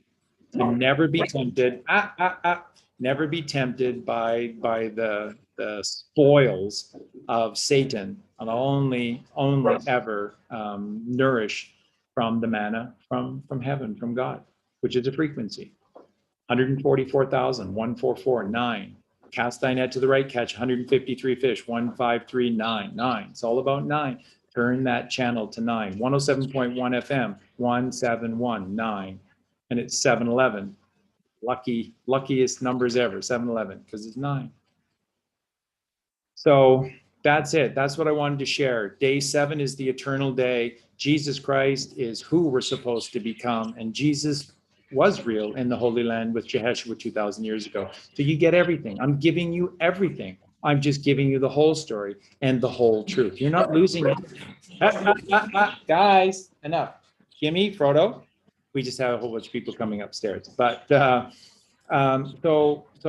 I'm not taking anything away from you. I'm giving you more, which is God. That's what God would always do. He's not limit you. He would give you abundance. And I'm giving you the truth, which is the abundance of the story. And remember, Jesus Christ is the truth. And the truth will out. It absolutely will. So with all of that, I love you. And now I'm dedicating the rest of the show to you and your questions. You can ask in the chat. You can ask in the room. First off, first one waiting is Bob Eden. I've been singing the praises of Bob. I'm going to admit Bob into the room right now. And we can chat a little bit with Bob and see if he's got a question, which is the abundance of the story. Remember, and Bob, all you have to do is just mute. So with all of that, I love you. And now I'm dedicating the rest of the show to you and your questions. You can ask in the chat. You can ask in the... Perfect, Bob. That's all you have to do is just mute your YouTube. And for everybody else, same thing. Yeah. So Bob, how are you doing, buddy? Oh, Charlie, my life is absolutely awesome, for I create it that way. Yeah. And I love what you're sharing, you know, it just resonates on so many levels. And how can I put it? You know, the big step came when I I decided to take full responsibility for my life, Yeah. which was coincident with me becoming a ship's captain. Because because the first time I took a boat out, I just went, bugger Bob, the buck stops with you. You know, like I am responsible for the lives of these people. So what I did was I took that ideology and applied it to my whole life. I'm master and commander of my life and take full responsibility. And after suffering from depression from 1984 and realizing it has nothing to do with the mind, it's a wound of the soul, I healed myself. And my current mission is to eradicate suicide, because there is no such thing as mental illness. It's just another lie. It's another lie. And until we as a society put the right name on it, then it's going to stay a lie that is believed by the majority. But by naming it, and I think that's what I've done, is it's not mental illness, it's a wound of the soul. Yeah. It's somewhere. And for me, it was my childhood, my violent childhood, just destroyed the magical being that I was born to be. But there is a way through, and I'm living proof of that. So I do not have any questions, Charlie, because I find, and this is a Bob word, I find all my solutions within my heart. So thanks for your support, Charlie. Oh, thank you so much, Bob. And again, Bob's just giving you such great wisdom, and it's the truth. And what I've always shared with you from day one, that you don't need me for anything other than part of the journey. And if I am that springboard for some to be able to go on the next phase of your journey, then that's it. That's all it is, because the answers rest within you, not my answers are within me, and they're for me. And I can give you generalities, but the specifics of the uniqueness of you are only within you, and only you can go in you. And this is a journey, mano y mano, woman y mano, with God. And it is the most beautiful thing. Don't fear the reaper. Go willingly, freely, and be rewarded with the abundance, the eternal abundance of God. Bob, you were going to say something else? Yeah, for me, where I'm at now, and I've been saying this for a few years, for me, there's three important words as we have entered the age of integrity. Integrity for me is the big one. It's up on the wall there in letters a foot high, glittering in gold, because none of the magic happened for me without personal integrity. And then the other two words for me are kiss and sue. I believe that the universe operates under the KISS principle, which is keep it simple, sovereign. And sue, I believe that we are all sovereign, unique, and equal. So I do not come here expecting agreement. I simply expect acceptance and validation of my own reality. Wow. Yeah. It's simple. The It only is. time my life gets complicated is if I've let the brain get back in the driving seat. You know? That's right. Wow, Bob, that is just so true. And you know, the KISS principle clearly is exactly how God made things. Now, how he did all of this certainly is far beyond me, but it doesn't matter. That's not my journey. That's not why we're here, is to get bogged down in all of those details. No. It's to take the gift of this simplistic miracle and embrace the miracle. And then through the principle of Sue is wonderful, because we are all equal, but we're all unique, and we can never ever forget that. And we are all sovereign beings. Remember, Jesus Christ of the Bible is teaching you specifically about rising and walking on the maritime admiralty waters. So again, God knew everything that was going to come through Satan. He knew the lies that Satan would be telling us. And this is what's happening. This is what's been happening, you know, since the 1600s and the Seth KV Act. of Pope Boniface, we have been living this incredible lie of zombies on the land where our essence is floating adrift on the sea, the high tide. And the Phoenicians are the pirates, and they scoop us up, and they own us. And we willingly go along with this mass insanity. Well, as a ship's captain, as a ship's captain, I feel it is my job to rock the boat. So Rock the boat, baby. That's right. And you have to tip the boat over because we're upside down. We are completely upside down. That's what they do, 180-degree lie. So you got to rock the boat. You got to tip the boat. Remember that song, that disco song from the 70s? Rock the boat, don't rock the boat, baby, rock the boat, yeah.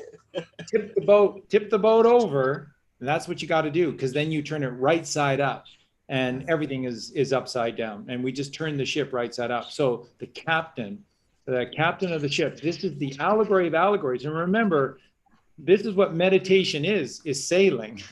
All those songs about sailing, every single one of them is an allegory for meditation, where you are captain of your vessel. And remember, you're Captain Kirk, K-I-R-K, K, 1111, I-R, to go, to boldly go where no man has gone before, in infinite space in here. And you are the captain of your ship, which is, that great, that Grand Funk Railroad, isn't it? Ride, Captain Ride. Wow. And that's all it is. It's being the sovereign unique, genius that you are. You go on this journey as the captain of your vessel. And then if you don't, what happens? You're wearing masks because you're getting jabs from corporations that are the few ruling over the many, and they're super rich and you have no money, but you're allowing them to put jabs in you because you're not sovereign. Well, what gives me great comfort, Charlie, sorry to interrupt, and I'll finish soon. Please. What gives me great comfort is that every empire has its day. And for me, what I see is the beast is dying, and naturally it is becoming more frantic in its final death throes. But for me, everything is unfolding perfectly. And I would love to spend much more time talking with you, Charlie, and maybe we can do that in the future. But I realize there's plenty of other people that would like to connect and ask their questions. But as I said before, within the silence of my heart, I found a place I call my knowing, and my knowing has no words. And it is in that place where resides my contentment and my connection to source. Thank you for what you're doing, brother. Look forward to speaking to you in the future. Okay, look forward to it, Bob. Thank you for jumping on, and thank you for all your brilliant wisdom. I appreciate it very, very much. We'll talk to you soon. Yeah, good day, mate. Good day. Now, thank you so much to Bob. And I'm going to take a question that I had earlier. And just to let you know that, I'm not sure why, but on YouTube, we had about 13, 15 people within the chat room. All of them have fallen off the chat. So those of you who want to jump into the Zoom room, you just try again. You absolutely can, because everyone who was in there is now not in there. In the meantime, I'm just going to quickly take this question, which I promised that I would.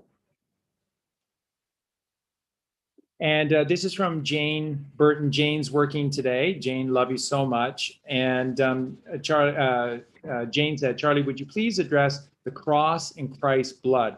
Satanists wear crosses. Billy Graham always said it's all about the cross. This part is very confusing to me with the crossover between good and evil. Thank you for your guidance. Okay, this is so simple. So simple. And I'll show you how it was easily perverted. Remember, the heaven is the sky, which is blue, and hell is the earth, which is filled with red rocks, and the toil of mucking about in the red soil with the red rocks. And so it's bloody red.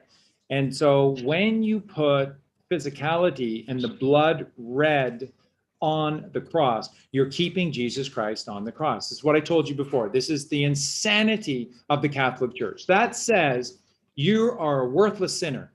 You're not the child of God. You're not. That's what they tell you. You're absolutely not. There was only one child of God, and that was Jesus Christ, who is God. Their story is God. So then there was actually no son of God. It was just God in disguise as Jesus, or he converted himself wholly to Jesus. Now Jesus is God. Jesus replaced God. So they're just sick, demonic liars.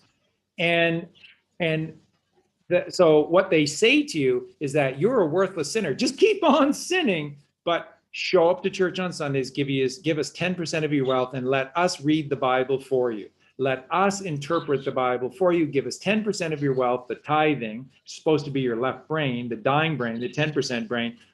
And then in return now it's money, and they control you, they own you. And this is sick. This is absolutely sick.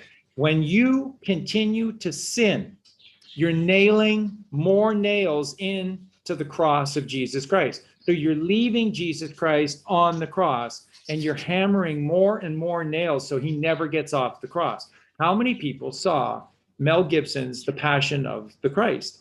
And how many people were just like myself, moved to utter sobbing at watching the physicality of Jeshua being nailed to a cross in the ancient city of Jerusalem because he told the truth.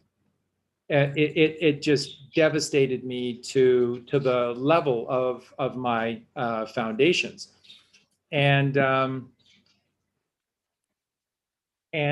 so what we need to do, what we have to do, is take Jesus off the cross. And so this is why all of these demonic souls, like all of organized religion, Billy Graham, with the cross, and it's always blood on the cross. So it keeps you as a worthless sinner. It keeps, more importantly, it keeps Jesus Christ upon the cross, and not the miracle inside of you that's leading you to the Holy Land. That's what it does. So the cross needs to be illuminated, because it needs to be about light, because everything has to become lighter or you can't rise. It's that simple. All of these words are holistic in their meaning. So to rise, you have to be light.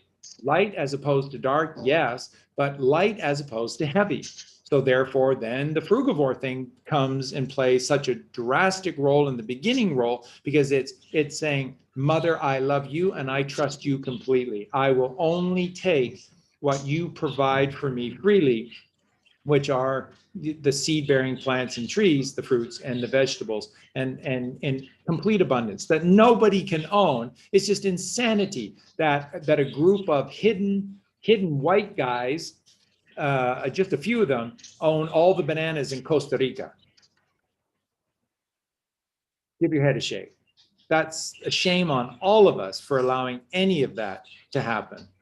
It's ridiculous. And bananas cost whatever they cost now in New York and Los Angeles and Toronto and Vancouver and London, and they an arm and a leg for bananas that should be free, of course.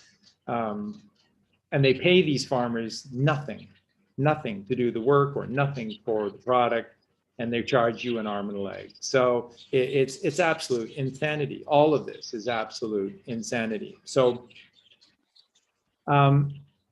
we have got to, absolutely got to get away from the physicality and into the metaphysicality, and that's the pineal gland. And this is what the chrism oil is. So I said earlier, and I didn't complete them, but that we are the Garden of Eden when we go within ourselves, and that there are 4 rivers, just as the Bible says, the Pishon, the Gishon, the Tigris, and the Euphrates, the 4 rivers within the Garden of Eden. Those 4 rivers within you are your saliva, salvation, which is Jesus Christ, our Lord, salt, Savior.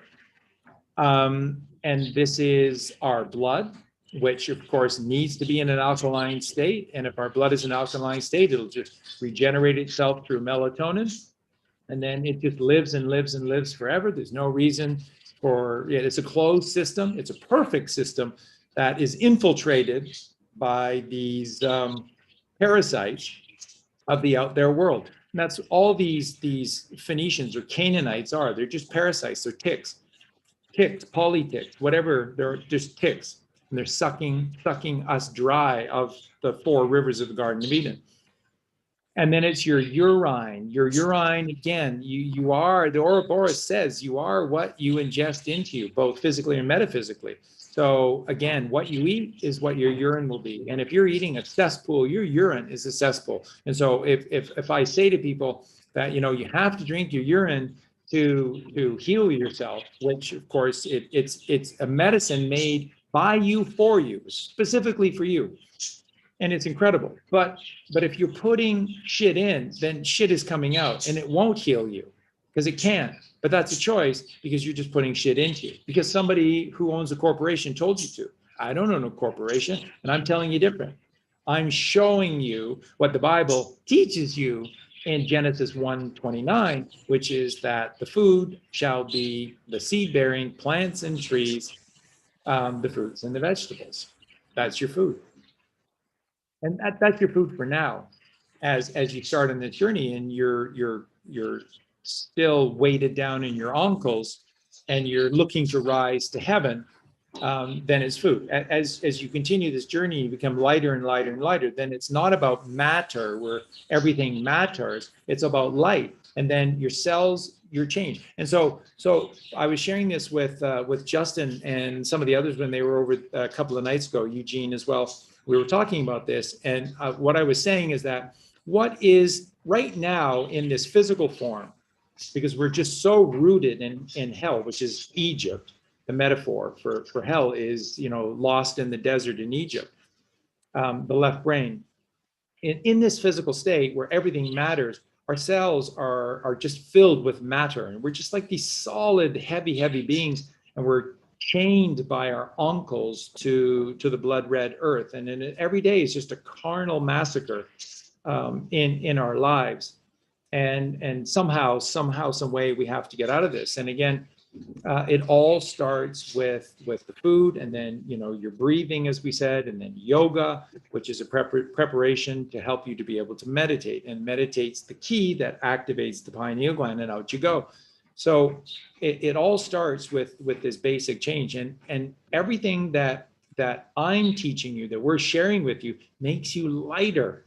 And just think about it. When you breathe the Buddha breath, which is diaphragmatically breathing from your diaphragm. So every time you take a breath, no matter if it's shallow or not, the first thing that moves within you is your diaphragm, way down here in your belly. It's easy to see when you lie on your back. If you're lying on the ground on your back, you can see very clearly as you begin to take a breath that it's actually in the area of your diaphragm and your stomach that moves first, and then your chest moves after. So every breath is designed to be a Buddha breath, a diaphragmatic breath, but you're trained to shallow breathe, which is a Satanist, because only a Satanist would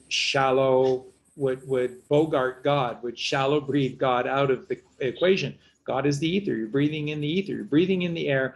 Breathe in like you're breathing God into in every moment. Live your life like every time you take a breath, you're breathing God into you. And then it's always a measurement of how much you powerfully love and want God in your life. So breathe like you mean it. Breathe like God is the ether, because he is.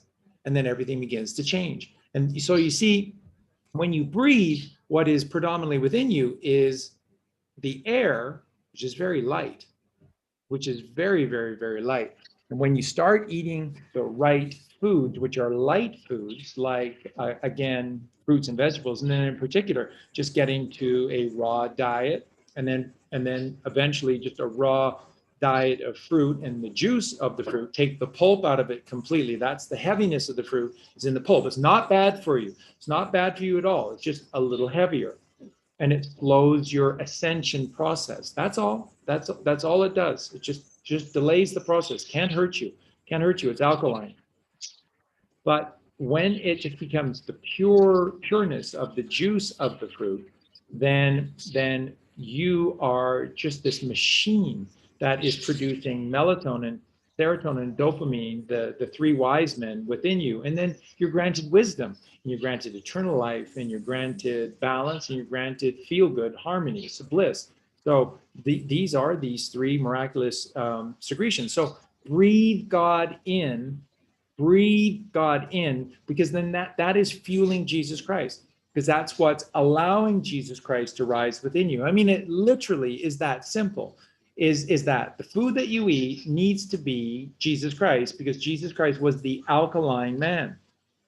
Guaranteed, Jesus Christ did not eat fish, did not eat bread, did not eat animals. Come on, these are allegories. Jesus never spoke but in parables. They're simply allegories for take no thought of your left brain. Bread is a representation of the manna from heaven. Manna is not food. Manna is a frequency. It's energy transferred, but it's a high frequency, 107.1 FM. So it's a frequency, is the bread, the 5 loaves of bread, because again, it is signifying that this frequency rules over your 5 physical senses. So it's a frequency that's going to your head, 6 and 7, not the 5 in-body chakras or the 5 physical senses. Okay, that's a symbology of the 5 loaves of bread. And the 2 fish, Pisces, which is wisdom, because it's Pisces is the closest thing to Aries, and Aries is an allegory for arise. Aries is arise. Arise, my lambs, and become lions. Arise and rise again until the lamb becomes the lion. That's the highest high. That's what this journey is all about, is the rising at 9 o'clock to take us to the bull, where we're strong because we know the truth in every moment. Taurus at 10 o'clock, to beginning this process of unifying 2 worlds as the twins, in Gemini at 11 o'clock. So you're entering into the temple now to bring father and mother milk and honey, which is the essence of the chrism oil, together. And then at 12 o'clock, you've done it. And you've gone and done it. You've gone ahead and done it at 12 o'clock. And that's Cancer. That's the astrological table. That's Cancer at 12 o'clock, which is the 6 and the 9, the 69. So this is the masculine and the feminine, and they are snug together. They are unified through the marriage, the alchemical marriage in the temple, the twins in the temple of Gemini, to become, through fire, the alchemical marriage between the bride and the groom, 6 and the 9. 69. And of course, now everybody laughs when you hear the word 69, because it's some like a sexual term or something. And then that's what they do. They just take the truth, beauty of God, and pollute it. And again, rock and roll. When Colleen and I entered into the scene, everybody thought everyone in rock and roll was complicit, that rock and roll was just completely evil. And it's the complete opposite. Rock and roll is roll the rock. That's what all of these kids were teaching. It was just a small fraction in the beginning that were these Tavistock bands like the Rolling Stones, that were goat's head soup, and they were just giving you satanic messages with this music that was the same song again and again, the same 2 chords played over and over and over again, with these satanic messages. I can't get no satisfaction. Really? Try better, because I get satisfaction all day long there, Mick, through God. But you don't get satisfaction because Satan has no satisfaction to give you, asshole. So yeah, those are the just fruits, the just rewards of the work that you do. The rewards are built into the work you do, asshole Mick Jagger, Keith Richards, assholes. Eat children, fuck you. If that doesn't sound very Christ-like, watch what Jesus Christ would do to Keith Richards and Mick Jagger. See what he would do to their temple. So Yeah, so rock and roll is about rolling the rock, and that is the fornix, and that is activating the pineal gland. Because when you activate the pineal gland, what's the very first thing that happens? An electrical process. It's an electrical process in the beginning to become magnetism. So an electrical signal is sent via the stria pinealis. Stria is a ganglion of nerve, very tiny, from the pineal gland across to the chamber of the bridegroom. And in between the pineal gland and the chamber of the bridegroom is this divider, and this is the fornix. And the fornix is connected to the roof, the I'm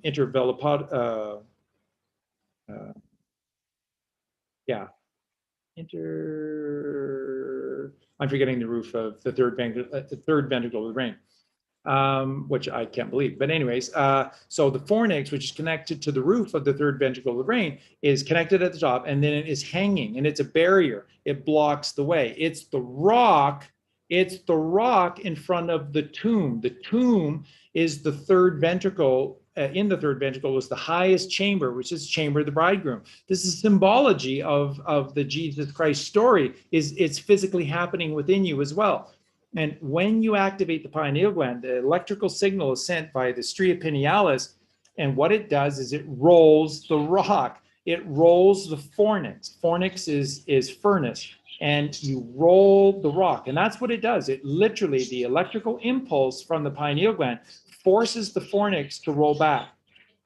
How is it expressed in the Bible? That the rock rolled back, and Jesus exited the tomb to enter into heaven at the right-hand side of God. And the only one there was Mary Magdalene. The only one there, not one of the apostles. They were all sleeping late because they were having so much bread and fish the night before, and they were really heavy, and they were just sleeping. But Mary was there because Mary had a little lamb whose fleece was white as snow, and everywhere that Mary went, that lamb was sure to go. So if Jesus rose, you sure as shit know that the Mother Mary rose with Jesus as well. That's the significance of Mary being the only one outside of the tomb. That's rock and roll. When you look at all these artists from right from the beginning, from Buddy Holly all the way through, and I've just shown you band after band after band, and Peter Frampton and Boston and Boz Scaggs and Steely Dan and the Doobie Brothers and Alan Parsons Project, you just go through all this incredible, Bruce Hornsby, all this list of these incredible performers, and they're all singing about God and God's story. They're all just allegories within their songs, and they're all encoded because the music industry from day one was satanic, and they didn't want this stuff, so they had to encode it in there. So they're giving you the truth in plain sight. Michael Jackson, Prince, giving you the truth in plain sight. Gorgeous, gorgeous, beautiful, amazing, because they're brilliant guys, because they're connected to God. They're connected to God. So the genius is just flowing through them. And these songs are all about rolling the rock back. And it's the miracle. It's the miracle of going in the temple, and this Captain Kirk, and where no man has come before, and wow. So that's what I wanted to share with regard to the cross. It needs to be the golden cross, gold cross, not a red cross. If you're a red cross, then you're a sinner and you're hammering nails into Jesus. Don't you love the man? Get him off the cross by being virtuous. You get Jesus Christ off the cross by being a virtuous man or woman. That's what we're supposed to do. We're supposed to be Christ-like. And then he rises because you're breathing life into him. And that's breathing God into you, which breathes life into Jesus. And then Jesus rises within you, which is the chrismal. And then you are the witness, Jehovah's Witness. And then you witness the alchemical marriage within you, which is the unification of the 6 and the 9. That's 69, you're cancer. And they've turned cancer into the worst disease in the history of the world. There's no such thing as cancer. Fucking lying to you as always. Cancer is the highest of highs, 12 o'clock on the astrological. It's the unification between two worlds. Unity consciousness is the 6 and the 9, man and woman. Okay, now in the waiting room, we have Gary. So I'm going to admit Gary into the room. And for those of you, come on, hop on into the waiting room. As I said, everyone mysteriously disappeared, but got Gary back. Hi, Gary. worst disease in the history of the world. Hi, can you hear me? Cancer. Sure can. You just need to mute your YouTube channel, or your YouTube sorry, I didn't screen. expect 1 second. Sorry, I'm not sure. Is the sixth and the Get out of ninth man here. and woman. Okay. Now, So sorry about that. in the waiting room, we have Gary. So I'm going to make Gary into. I just muted Gary for the time being while Gary searches for that window. But you got a lot of windows open, and then you're on the show, and you're a little nervous, and everything starts to go faster and takes a little longer. So so we'll just wait. And then Gary, on your Zoom, down at the bottom left of your screen, you'll be able to show video if you like, because we'd love to see you. And then you'll be good to go.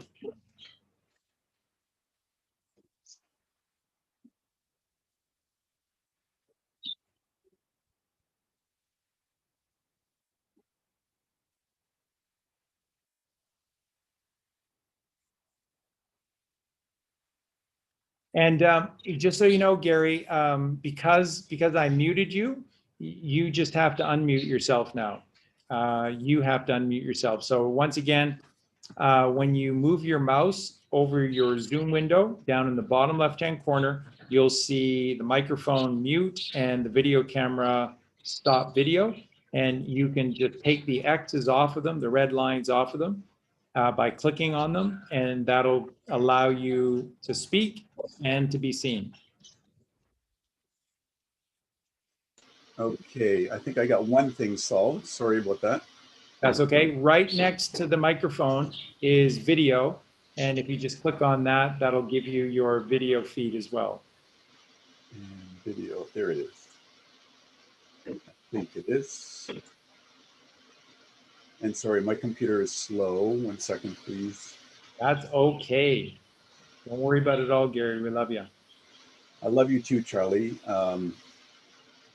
In the meantime, until my video comes up, I've been following you for probably a year now. And then, you know, the easiest thing for all your teachings has been changing the diet. I thought I was eating well and, you know, doing free range meat and all that. And then once you reveal all the stuff that's going on and start to open my eyes to what's really going on around us, then it's become quite evident that, and my own experimentation with it, that Frugarian is the way to go.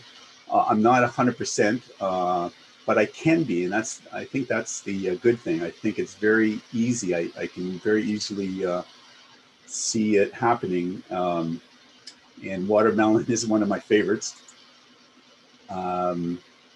So I can't seem to get the video started for some reason. I'm clicking it many times and it doesn't work. Cannot start. Fail to start. Please select another video setting. It says I can't start it for some reason. Yeah, no problem. So yeah, the food thing has been easy. It's kind. I'm naturally kind. I've always been kind. My wife, you know, when she says things to me, one of the main things she says is, you know, you're kind. And I said, well, do I have any other attributes? And she says, no, you're kind. So I'll take that one. The Bible. High praise. Say again. Highest praise. Highest praise. I'm learning that. Yes. So the Bible, I've been following the Bible teachings that you've had since the beginning. I probably missed 20% of them, but that's been an eye-opener. Raised as a Catholic, you know, I left the Catholic teachings probably at 12, 13 years old, but never really thought much about it. I did know that religion is corrupt. I kind of figured that out at a young age. But you know, your teachings have really opened my eyes to what's really going on, all the metaphors, all the symbolism out there. So that's great. I'm really loving this show. It's kind of like a foreign language to me because it's not easily absorbed, but I'm working at it. I'm trying to understand it. and the biological connection to the to all the metaphors with the human body and all the glands and all the secretions and whatnot makes sense. I've been practicing urine intake for probably 3 months now, and at first it was definitely, you know, plug your nose, what's going to happen, and then now it's just an easy thing. It's like being on a fruitarian diet is so easy. It really does taste like coconut. It tastes like coconut water. It does, folks. It tastes like coconut water.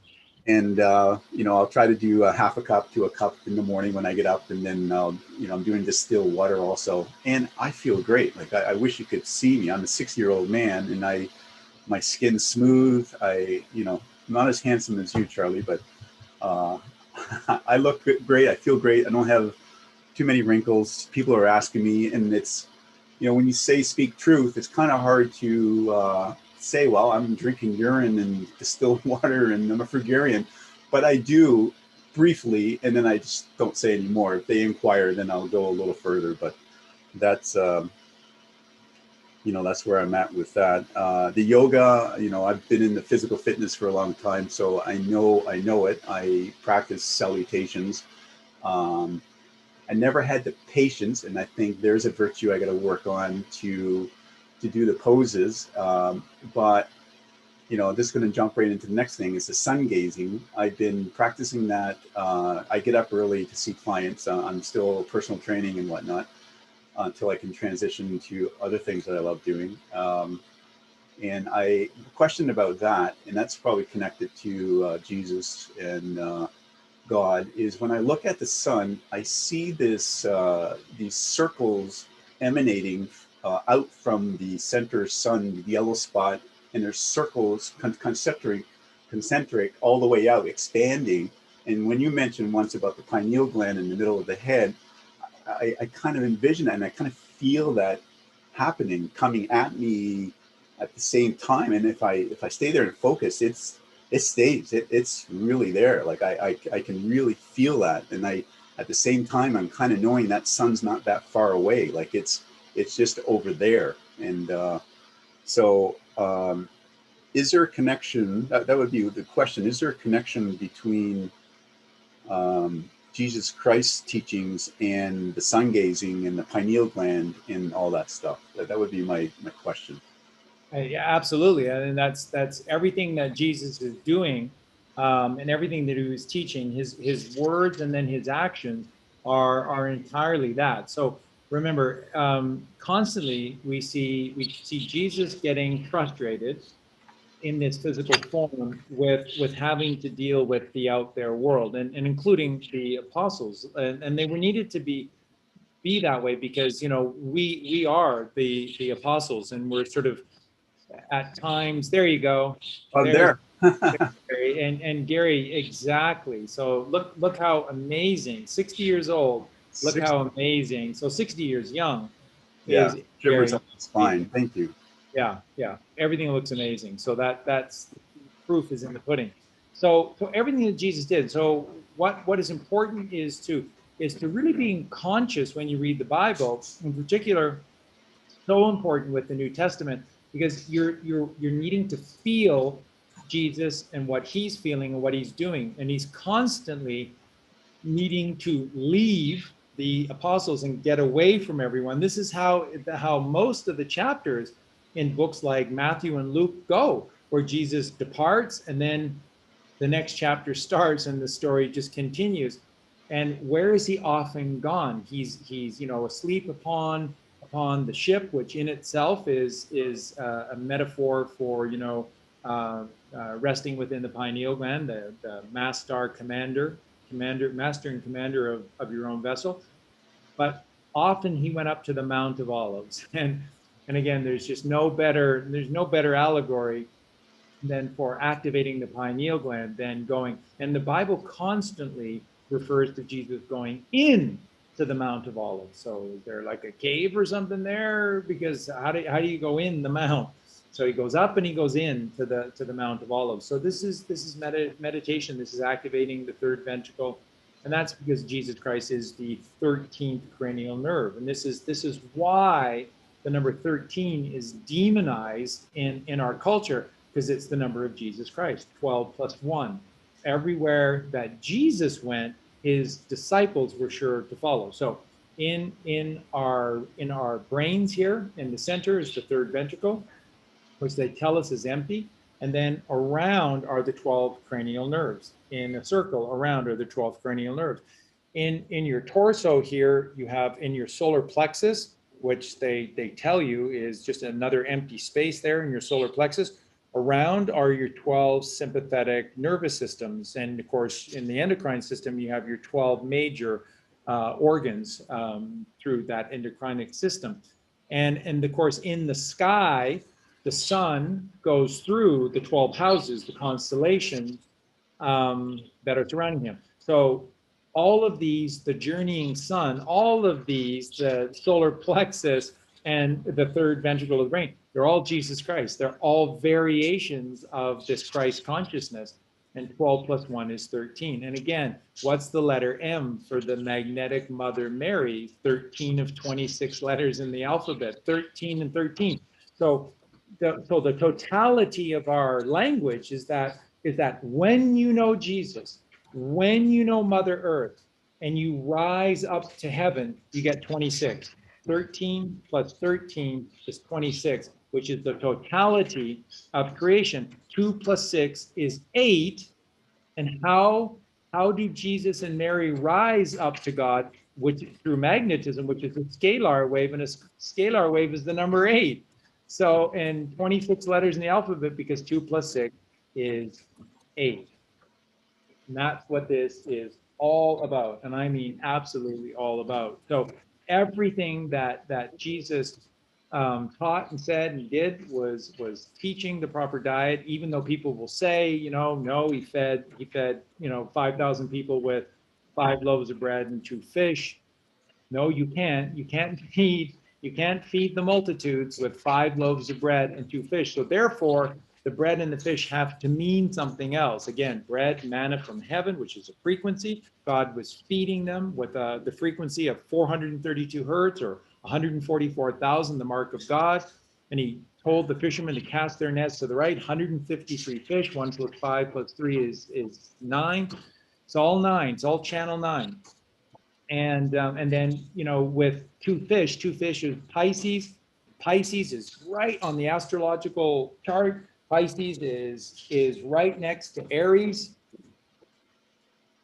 Pisces is right next to Aries. And by the way, do you see, once again, I can't stress this enough, on the level, which is your sun gazing. So in the morning, you are arising. And in the evening, when you sun gaze, you're the free man. You're the free man. So look at the story that astrology teaches us.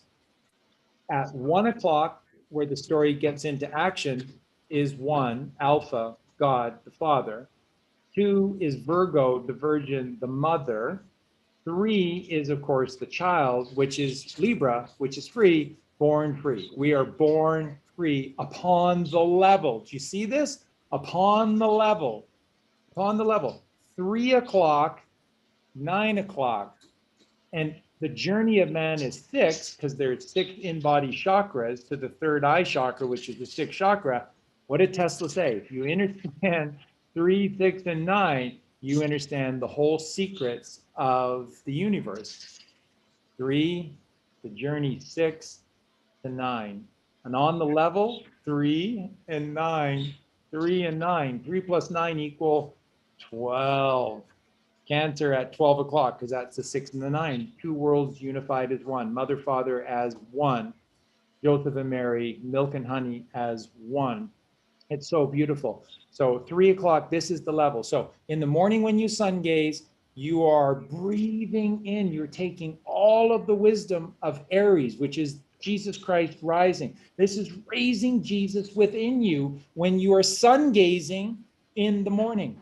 And the rewards are built into the work you do. So if you do this at the end of the day, and I love this because I'm always finishing, it's amazing how I always seem to finish my tasks outside of like right now where it's light much later.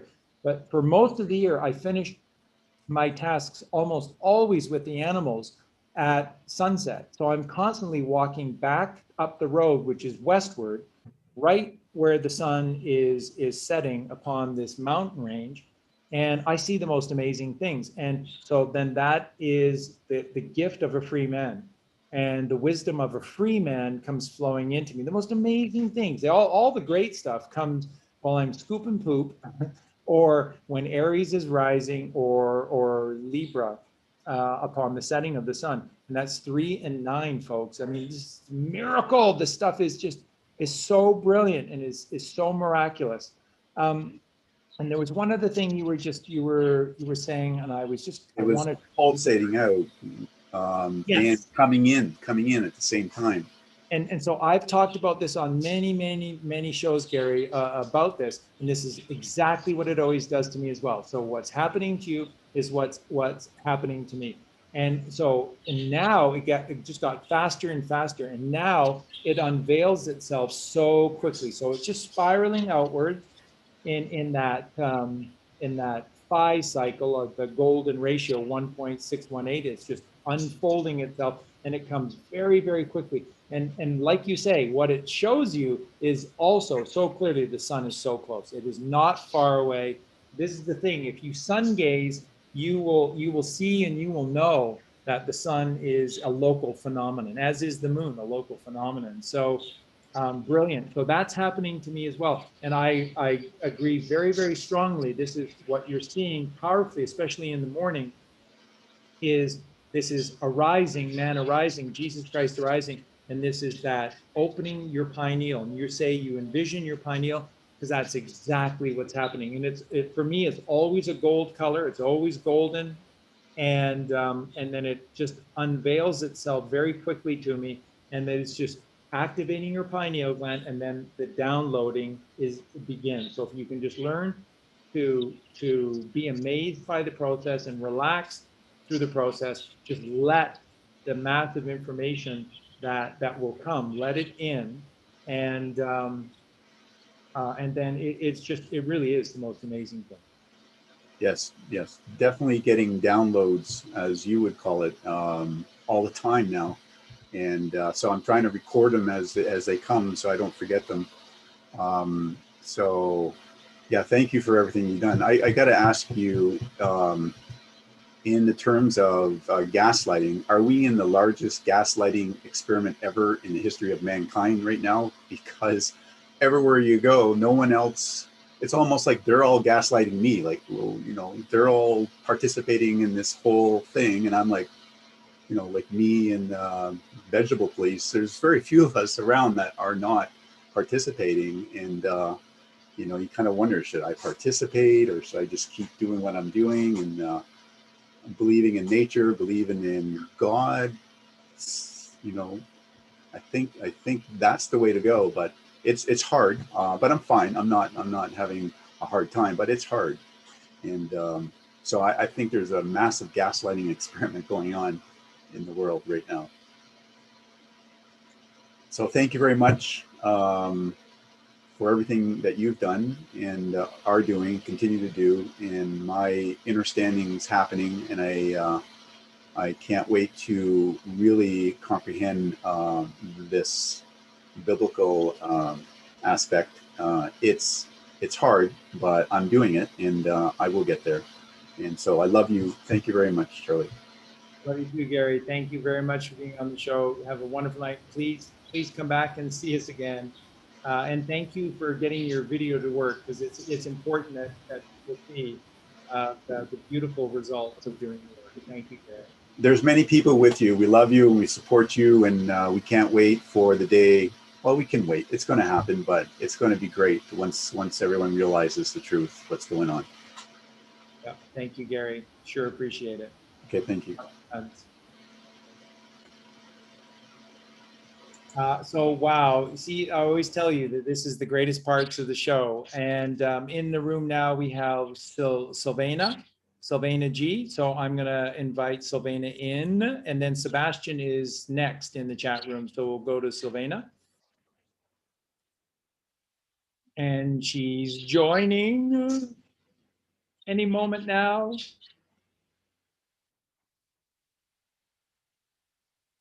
Sylvana? She's connecting to audio and connecting to video. So it's coming. It's going to happen.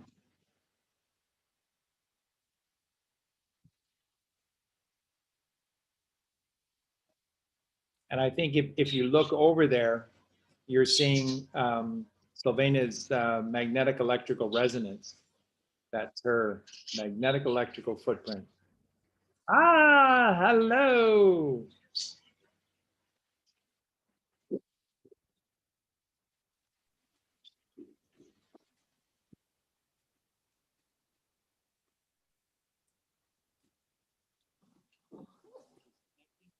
So I see you, but I don't hear you. So just on your bottom left, you just need to unmute yourself. Just click on the microphone on your Zoom window. So just make sure you're in your Zoom window. And then on the bottom left, just click on the microphone.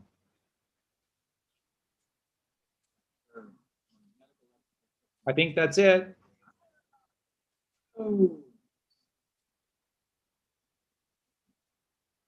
Yeah, go ahead and say something. I think we've got you.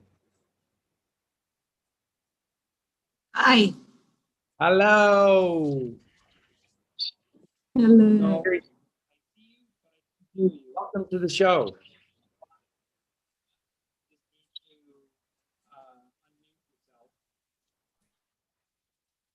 It is unmuted. Yeah, I'm hearing you now. I think it's maybe just a slow connection at your end. It might just be. Okay. And remember, in case you don't know this, remember, always do this through the Zoom window. Don't mute yourself on YouTube, and then just don't look at your YouTube feed. Only listen and look through the Zoom feed, because the Zoom feed is instantaneous now.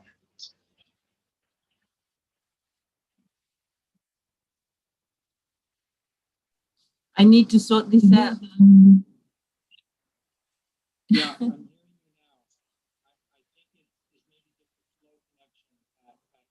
It is. All right.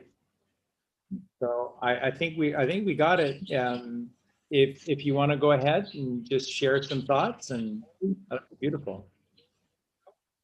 Don't mute yourself on YouTube, and just don't look at your YouTube feed. Only listen and look through the Zoom feed, because the Zoom feed is instantaneous now.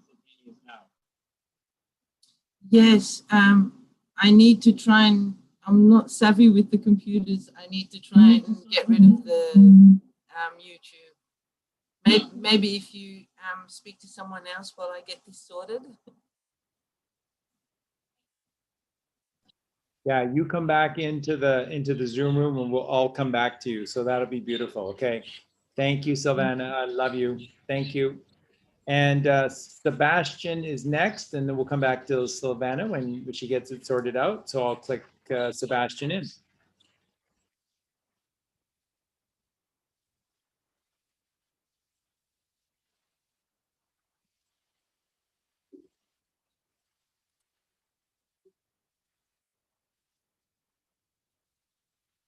And Sebastian is connecting to audio and video.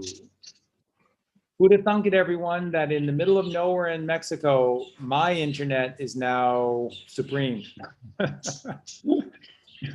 Charlie Freak had the worst internet of any mainstream YouTube video, and now I think we got the best. The miracle, it's a miracle. We're finding out, everyone, that most of the rest of Mia Catalan, which is the actual community, which is about 10 minutes away from us, they don't have fiber optic service. I would assume they'll be getting it, but they don't have it. So how or why it came out here with so few people in this area is nothing short of a miracle. Amazing. Okay, we're now seeing Sebastian, although it's hard to see Sebastian because of the light above him. And we're not hearing Sebastian. So you just have to. Hi, sorry, the light is a bit messed up. 1 second. I'm gonna do something real quick. Sebastian's going to change his light.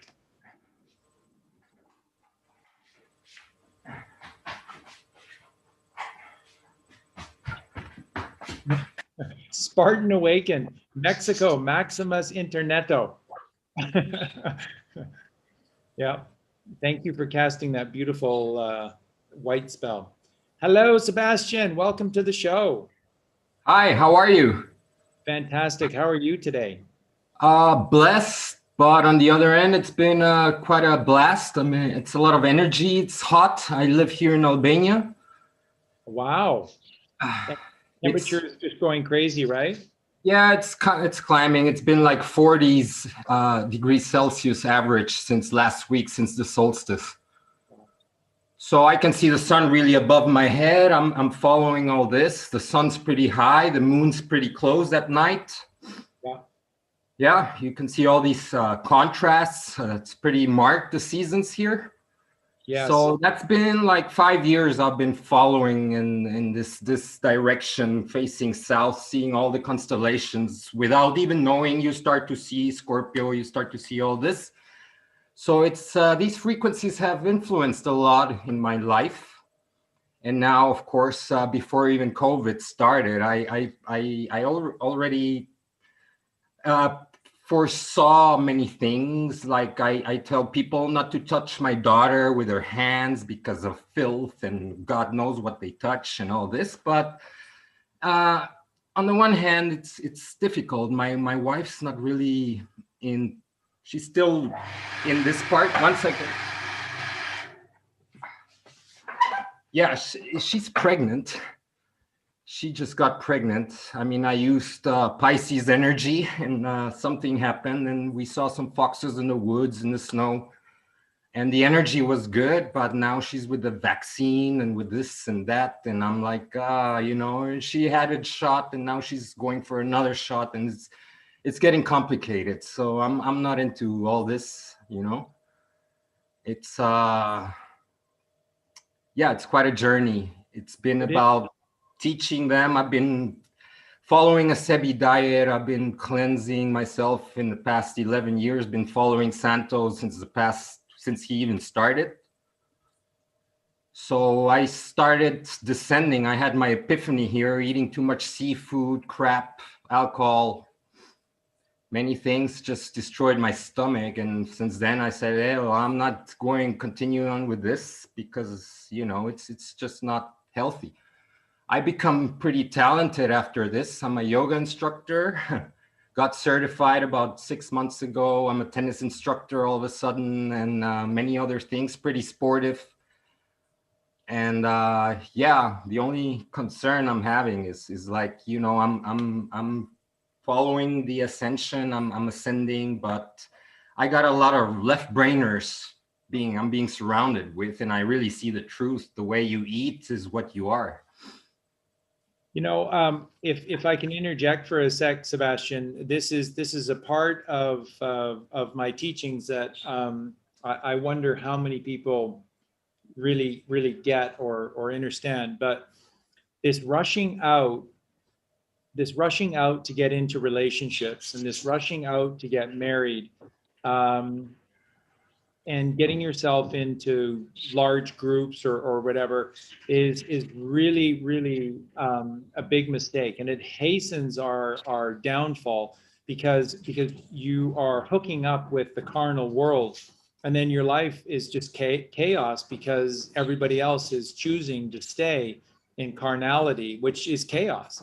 And then you have no choice because you're part of that world and you have responsibilities. And so the best that you can do is just do your best to try to process all of the insanity that comes out of that world. And this is all of this parables in the Bible, and in particular the New Testament with Jesus, talking about the importance of getting out of the parents' house at a young age and going on this journey. Get out of that house, become the prodigal son, and wander. And wandering means that you grow no roots. You're not rooted down into the earth. You just keep moving. And that means that you're not creating attachments for yourself. And I tease, or people think I tease a lot with the analogy about needing to start dating at about 333 years of age. So we shouldn't start dating until 333. And because we're meant to live forever. And at the minimum, we're gifted a minimum of 1,000 years when we're born.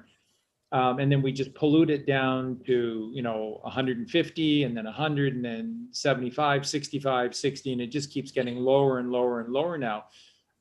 But it's really, really, really important, this being patient. Patience is a virtue, and being slow with entering into this carnal game that we're supposed to play. But that's not what society does. They just force you quickly through school, and then movies and television and your parents, and they just force you into these relationships really, really quickly. Get married as young as you can, and then it makes change. It makes being able to complete this journey next to impossible, because if your spouse is not with you on these things, and you're talking about, in this case, she's pregnant, and our blessings to you, by the way. She's pregnant, and then she's already had one jab and she wants to get another jab. I mean, this is wow. Yeah, it's insanity. I use the Bible verses, Galatians 5:20, which says the spirit. I mean, if you live with the spirit, you see everybody surrounding us. It's just crazy. Nobody's linked with the spirit. I mean, they're all into some world and think that now with the vaccine, everything's over, but they're going to get the slap. You're going to get see the real faces of people. And that's what really crazy about it, because when people know their faces, and this comes out to be truth, and it's gonna be quite a ride. But yeah, Galatians 5:20 says gluttony and all these things are not from the spirit, but the spirit is love, not eating animals and all these things. This has no law. I mean, why should I be lying about this? It comes natural. The less animals, milk and stuff you eat, the more you ascend. It's simple. Body is intelligent enough to recognize this, and it heals itself through fasting, juicing. And I will also recommend, for the ones that are transitioning, it's a SEBI diet, alkaline SEBI diet. I mean, just pick a list. They have a list, and it's really an orthodox list with the herbs or teas you can drink, approved, which are not hybrids, because I hear sometimes there in some chats, they mention carrots and all this, but it's starch, it's sugar, or a pineapple. It's made in the lab. I wouldn't touch it. It's acidic. So if you need to ascend even more, you can go more drastically, but the juicing is fantastic. And I'm in that twilight, I'm juicing almost half a day or more and fasting. And by night, I just have some dates that are pretty filler, and some sesame seeds, which I don't know if it's still approved or not, but gives me power, because yeah, I do a lot of sports, stand like 18, 20 hours a day, thriving because of feeling light and energized, and this been going on forever. So my face is glowing, and I'm with the yoga and breathing, victorious breathing in through the nose, hold, lion's breath. All these things make you ascend. Yeah. So exactly. Yeah, no, I really like your shows, and started following you since you were in this PFP radio shows with Santos back in the days. Yeah. Your voice is funny. It's cool. You're an awesome guy, and you're rocking everything, man. And it's just gives me a smile each time I hear you talking, man, nonstop. Well, that's what we hope, because it's all about smiling. It's all about being happy. And the world out there is just, there's so little of it. There's so little to be happy about. There's so little to smile about. So Yeah, I mean, I get annoyed with all these crowds because it's like when you say Jesus was in the temple whipping their asses. I mean, I'm doing that part because it's just frustrating to see how people talk about even the teachers of my old daughter now. I mean, I have a daughter, 5 years, and a coming baby now, so it's going to be 2 siblings, which is a blessing. But I'm teaching her the things of the spirit. I mean, because in school they don't get taught that. I tell her, how come in school they don't teach you magnetism? And she's going to the teacher telling me, why don't you teach me magic? So way to go, girl. I mean, at least she's getting it as an Aries. But my wife's a Geminarian, so Gemini, they take some time to, like, I mean, I think they're mental and they might not show it, but she's like really into the facts and the pseudoscience, left brain hemisphere thinking. Because, yeah, don't want to judge her, but I mean, it's part of life, and I'm there to do the journey. I mean, I'm not giving up. yeah, and just to remember that we never want to judge, but you weren't judging. You were speaking the truth. Yeah, I And mean, I tell them it's the truth, girls. I mean, it hurts, but I mean, it's not only having your plates clean and your hands clean and this. I mean, I smell like shit, but I'm not eating poo, you know? yeah, yeah, exactly, exactly. So, yeah, Sebastian, let me thank you so much for being in the show. We've got quite a few more in the Zoom waiting room, so we'll continue to let them in. But thank you for following Santos. Santos is a master teacher. He knows this stuff inside and out. He truly does. He hands it all back over to God, which is just the most beautiful, amazing thing to hear. And so you're on the right path with Santos, and thank you for being part of our work. And we'd love to have you with us. And with what's Anytime. going on, I'm enjoying your shows, and keep on helping and providing more good of info about Hitler and all these things. It's so exciting, and it just hit the bullseye. I mean, it's really cool. Yeah, it's the truth. We received a message from someone within the sort of the online Q family just a few days ago, and they said, Charlie, don't get don't get down over not having any channels and everything. Things are going to change, and they just said, you're being censored everywhere just means that you're over the target on everything. So Yeah, I thought, it was quite a thrill when you got censored. I was trying to find you, and it was then through Justin that I got a hold of you guys again, because it was really, you know, the shows were going, and all of a sudden, boom, blackout. So it was crazy days, garage days. I'm in my garage, wizard time now. So yeah. So beautiful, Sebastian, and thank you for sharing your wisdom on the show. With your personal situation, just keep taking the high road, my friend. I'll include you in my my meditations, and just creating that firmament of love and protection over you. And yeah, know that we're with you. We care, and just keep taking the high road, my friend, and being the light of the world, and eventually your wife will see it. So thanks. Namaste. Hasta namaste. luego. Ciao. Namaste. Hasta luego. Ciao, amigo. Once again, always the best part of these shows. Wow, always. Now, the next one in line is iPhone. There's no name. So I have no idea in this moment, but we're about to speak to iPhone. So I hope this is a woman or man. This will be amazing.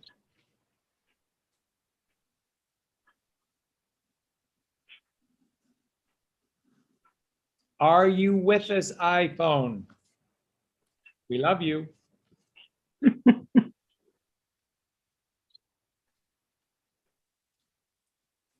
I hear giggling.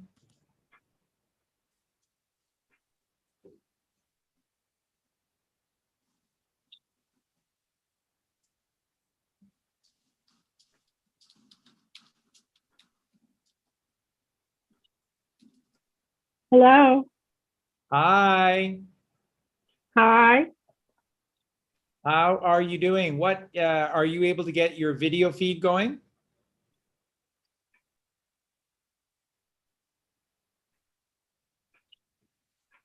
Hello, iPhone. Hello. Hello. Lovely to see you and to hear you. What name would you like to share with us? My name is Chris. Hi, Chris. I've Pleasure been to have. following you for a while. Wonderful, wonderful. Thank you for joining us. Wouldn't miss it. Whereabouts are you in this beautiful earth? I live in Pennsylvania. Oh, wonderful, wonderful. Pennsylvania is gorgeous, and there's so much going on. Pennsylvania, by the way, went so massively for Trump. The margin of victory in Pennsylvania was one of the highest in the entire land, and he lost. I couldn't believe it.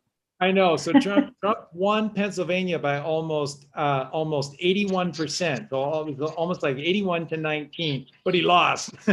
so Pennsylvania went massive for Trump, just so you know. All my friends are for Trump. Everybody. I don't even know anybody. Well, I do know a few people who went for the other one, but so I'm on the road. I've been vegan for 2 years. And after seeing a lot of your videos, I'm slowly going raw till 4 and on fruit. Just mainly, I can't believe what it's doing to me. I mean, I've been following Freely the Banana Girl. So I got on the bananas and eating lots of bananas. And wow, who needs laxatives with eating lots of bananas? I couldn't believe how much it cleaned me out. But it's interesting for everyone listening. It's very interesting though. If you eat bananas green, then they constipate. I gotta work again tomorrow there. If you eat ripened bananas, then they clean you out. And so you see the difference is the release of sugar, these natural sugars, glucose. So one of the most amazing things that glucose does for you is they talk about you need fiber in your diet. Well, one of the miraculous gifts of this natural sugar, the glucose within the fruit, is that it cleans you out the way that fiber is supposed to clean you out. Yeah, I was amazed at the change when I started going all fruit, like till 4 o'clock. And I still eat a little bit of cooked food, but I'm starting to feel better with the fruit.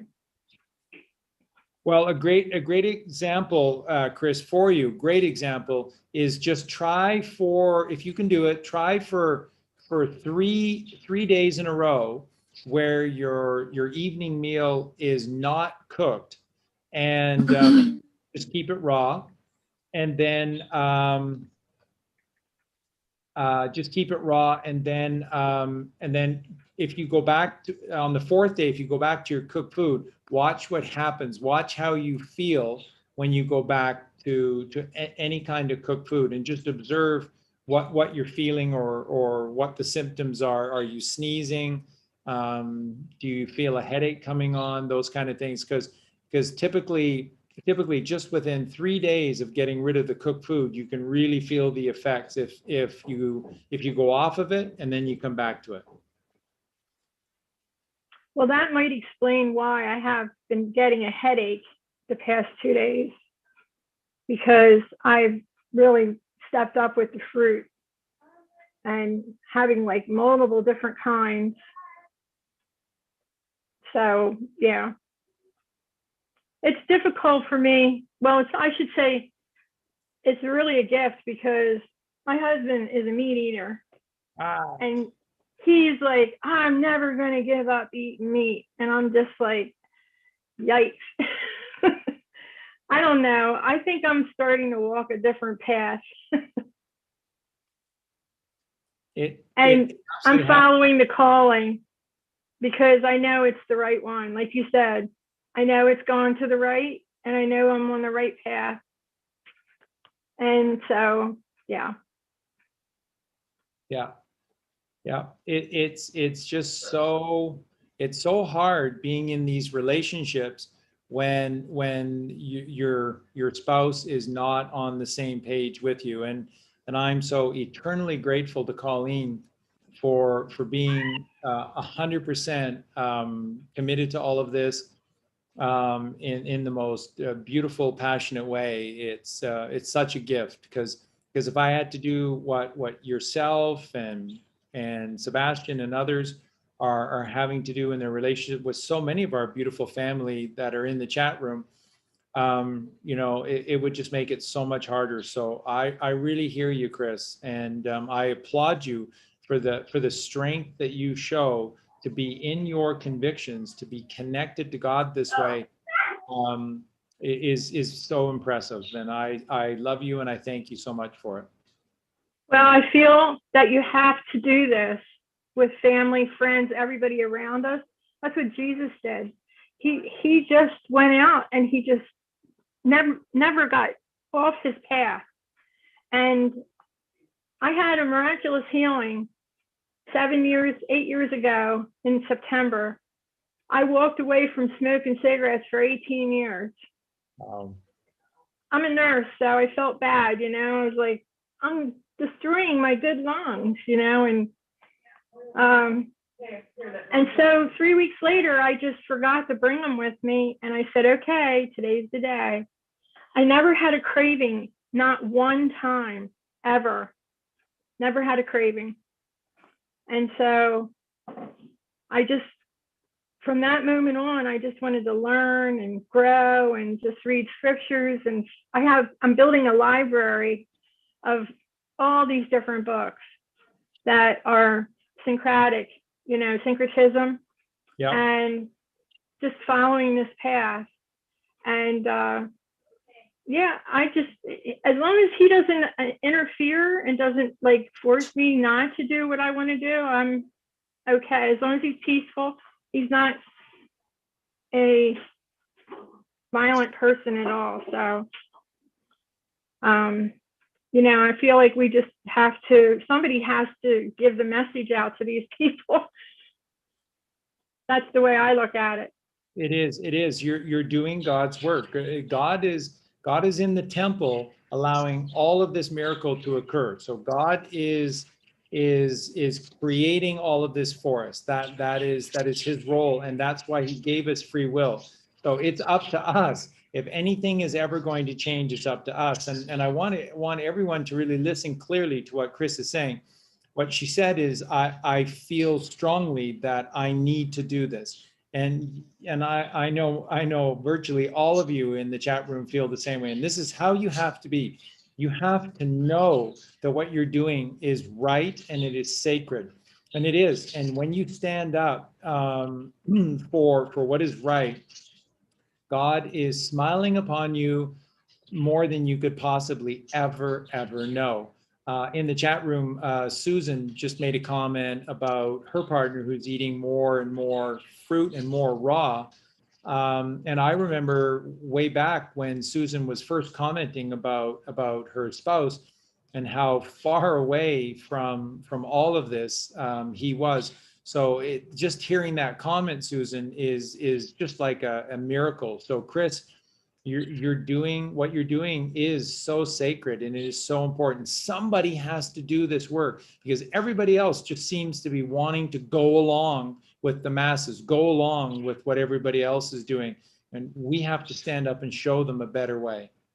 That's right. And I started many years ago. I went to different churches, and I started getting interest in the Bible and reading scriptures, and I just never felt right with any of it until I started to hear a lot of what you say, that it's not what the churches are teaching.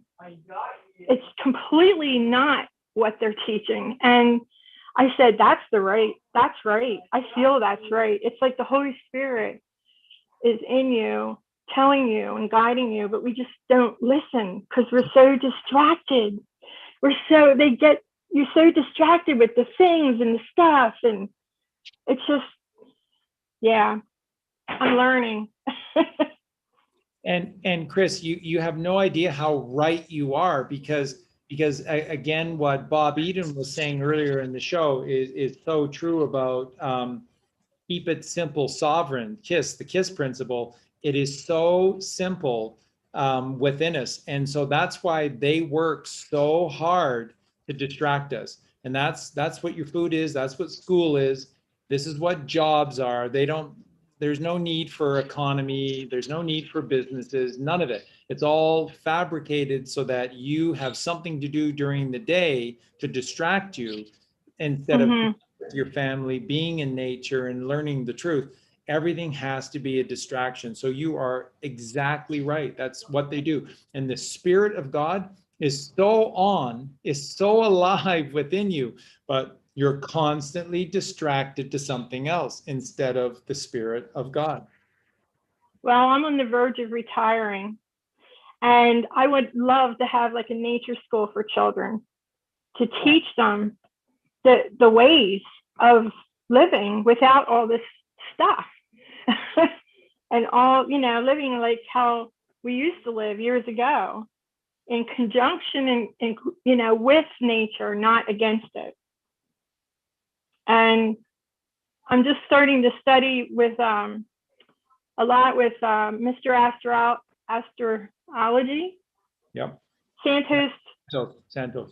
Yeah, I've been really watching a lot of his videos lately, and I'm learning more about the astrology, and it's amazing how right it is. Yep.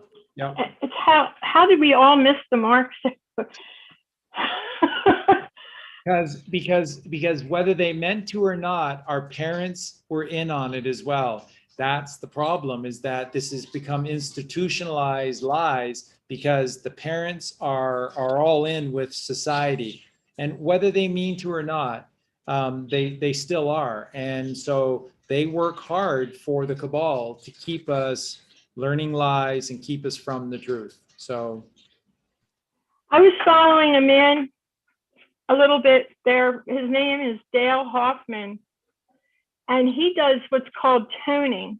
Have you ever heard of this? I've heard of toning. I haven't heard of Dale though. Well, I guess he's in South Carolina, and he does what's called toning.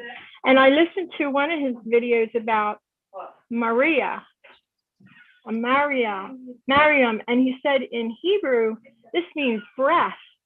Yeah. And this thought came to me, this is why the smoking and the distraction away from breathing, because that's the Holy Spirit.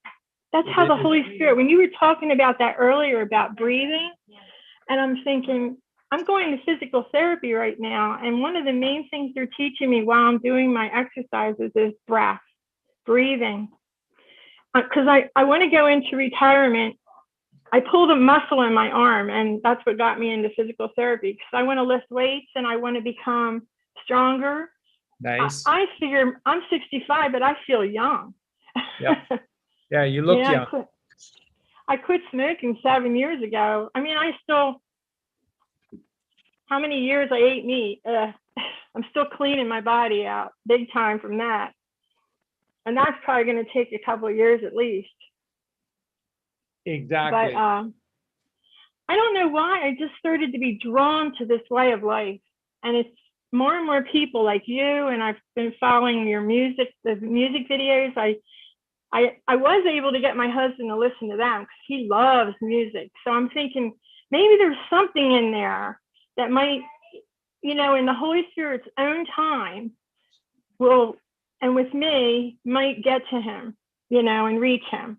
Absolutely. But I feel like you just can't walk away from these people.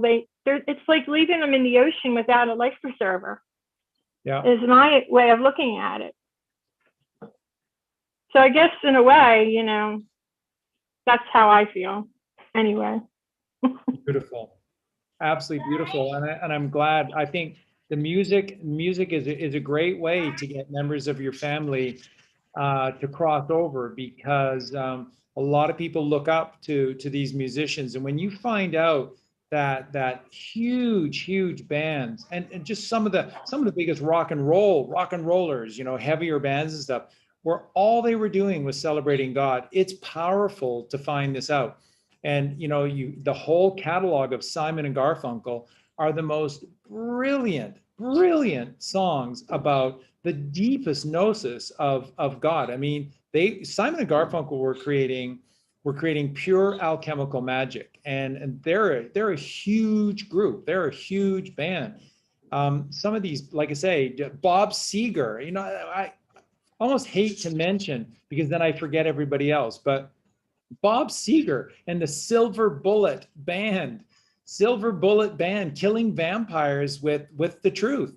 And that's what Bob Seger sang, the truth. Night Moves is meditation. Down on Main Street is unifying two worlds by raising the mother. These are gorgeous songs. These are precious albums. Boston, Tom Schultz from Boston, he never wrote a song that wasn't exalting God or teaching us how to connect to God.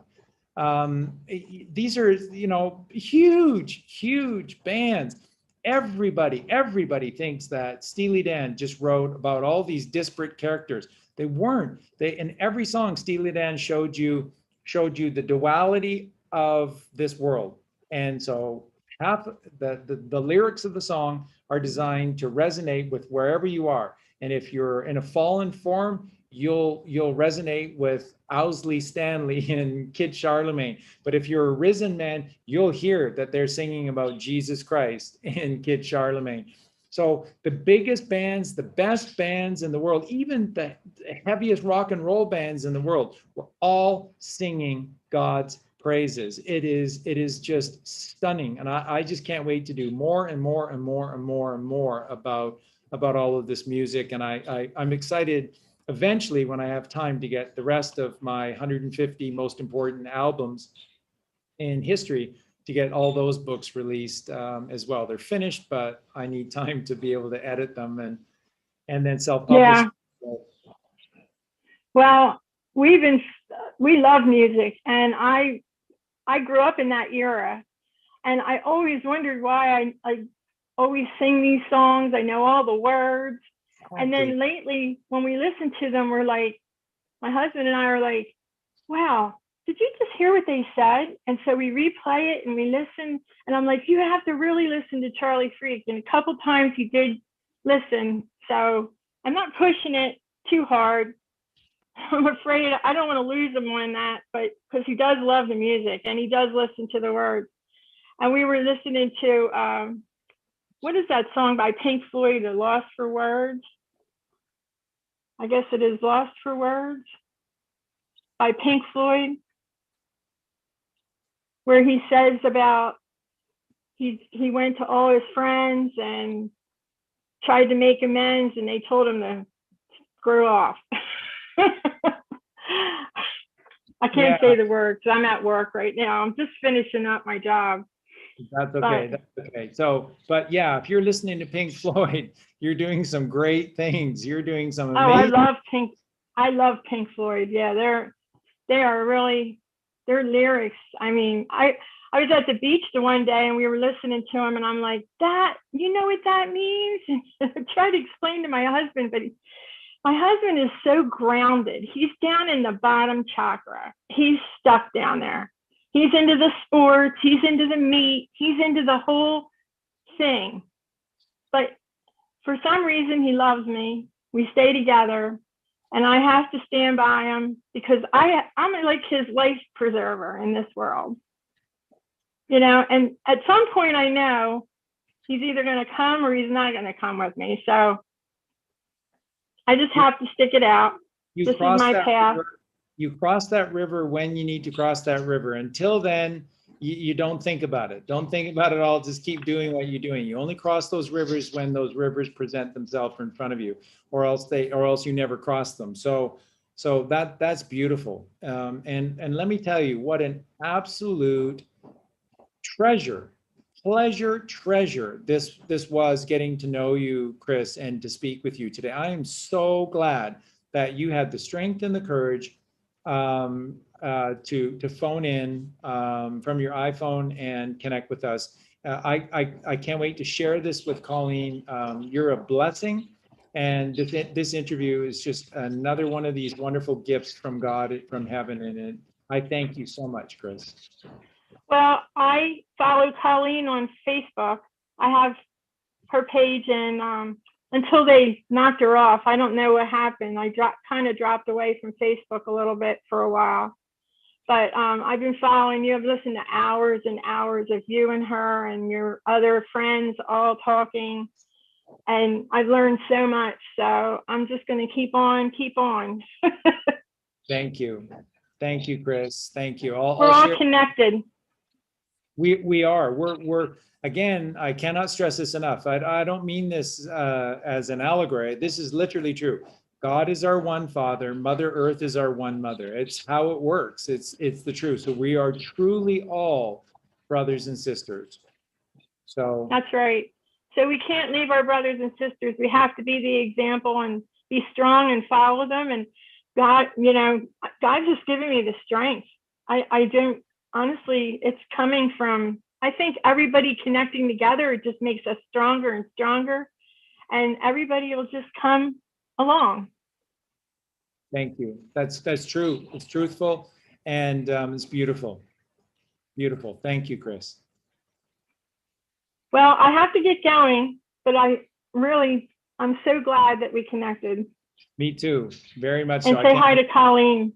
I will. I can't wait for Colleen to watch this. So that's such a gift. Thank you so much, Chris. I love you. Say hi to your husband and thank him very much for being supportive of you in the very least. And we wish you and all of our love. So thank you. Take care, Charlie. Thank you, Chris. Until the next time, I love you. Love you too. Bye-bye. Bye. Thank you. Okay, and everyone, we're going to try with Silvana one more time. So Silvana right now is muted and the video is blocked. So if you can hear me, Silvana, just again, in your Zoom window, click on your microphone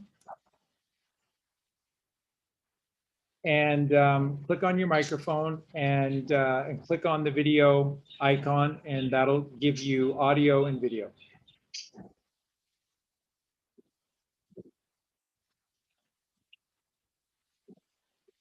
And she dropped out. She dropped out. So this is 5 o'clock, so it's 3 hours, and I know the dogs are chomping at the bit here for me to feed them. So with all of that, I would just want to say we'll wrap it up, and I want to thank everyone for being here. I know, and I forget who it was, but someone in the chat room noticed, I saw it also earlier, that at one point there were 222 watching and 144 likes. So 222 is the mother and 144 is the frequency to God. So you know that God is smiling on us, and he's very, very happy and thankful that we had our meeting today, our get together.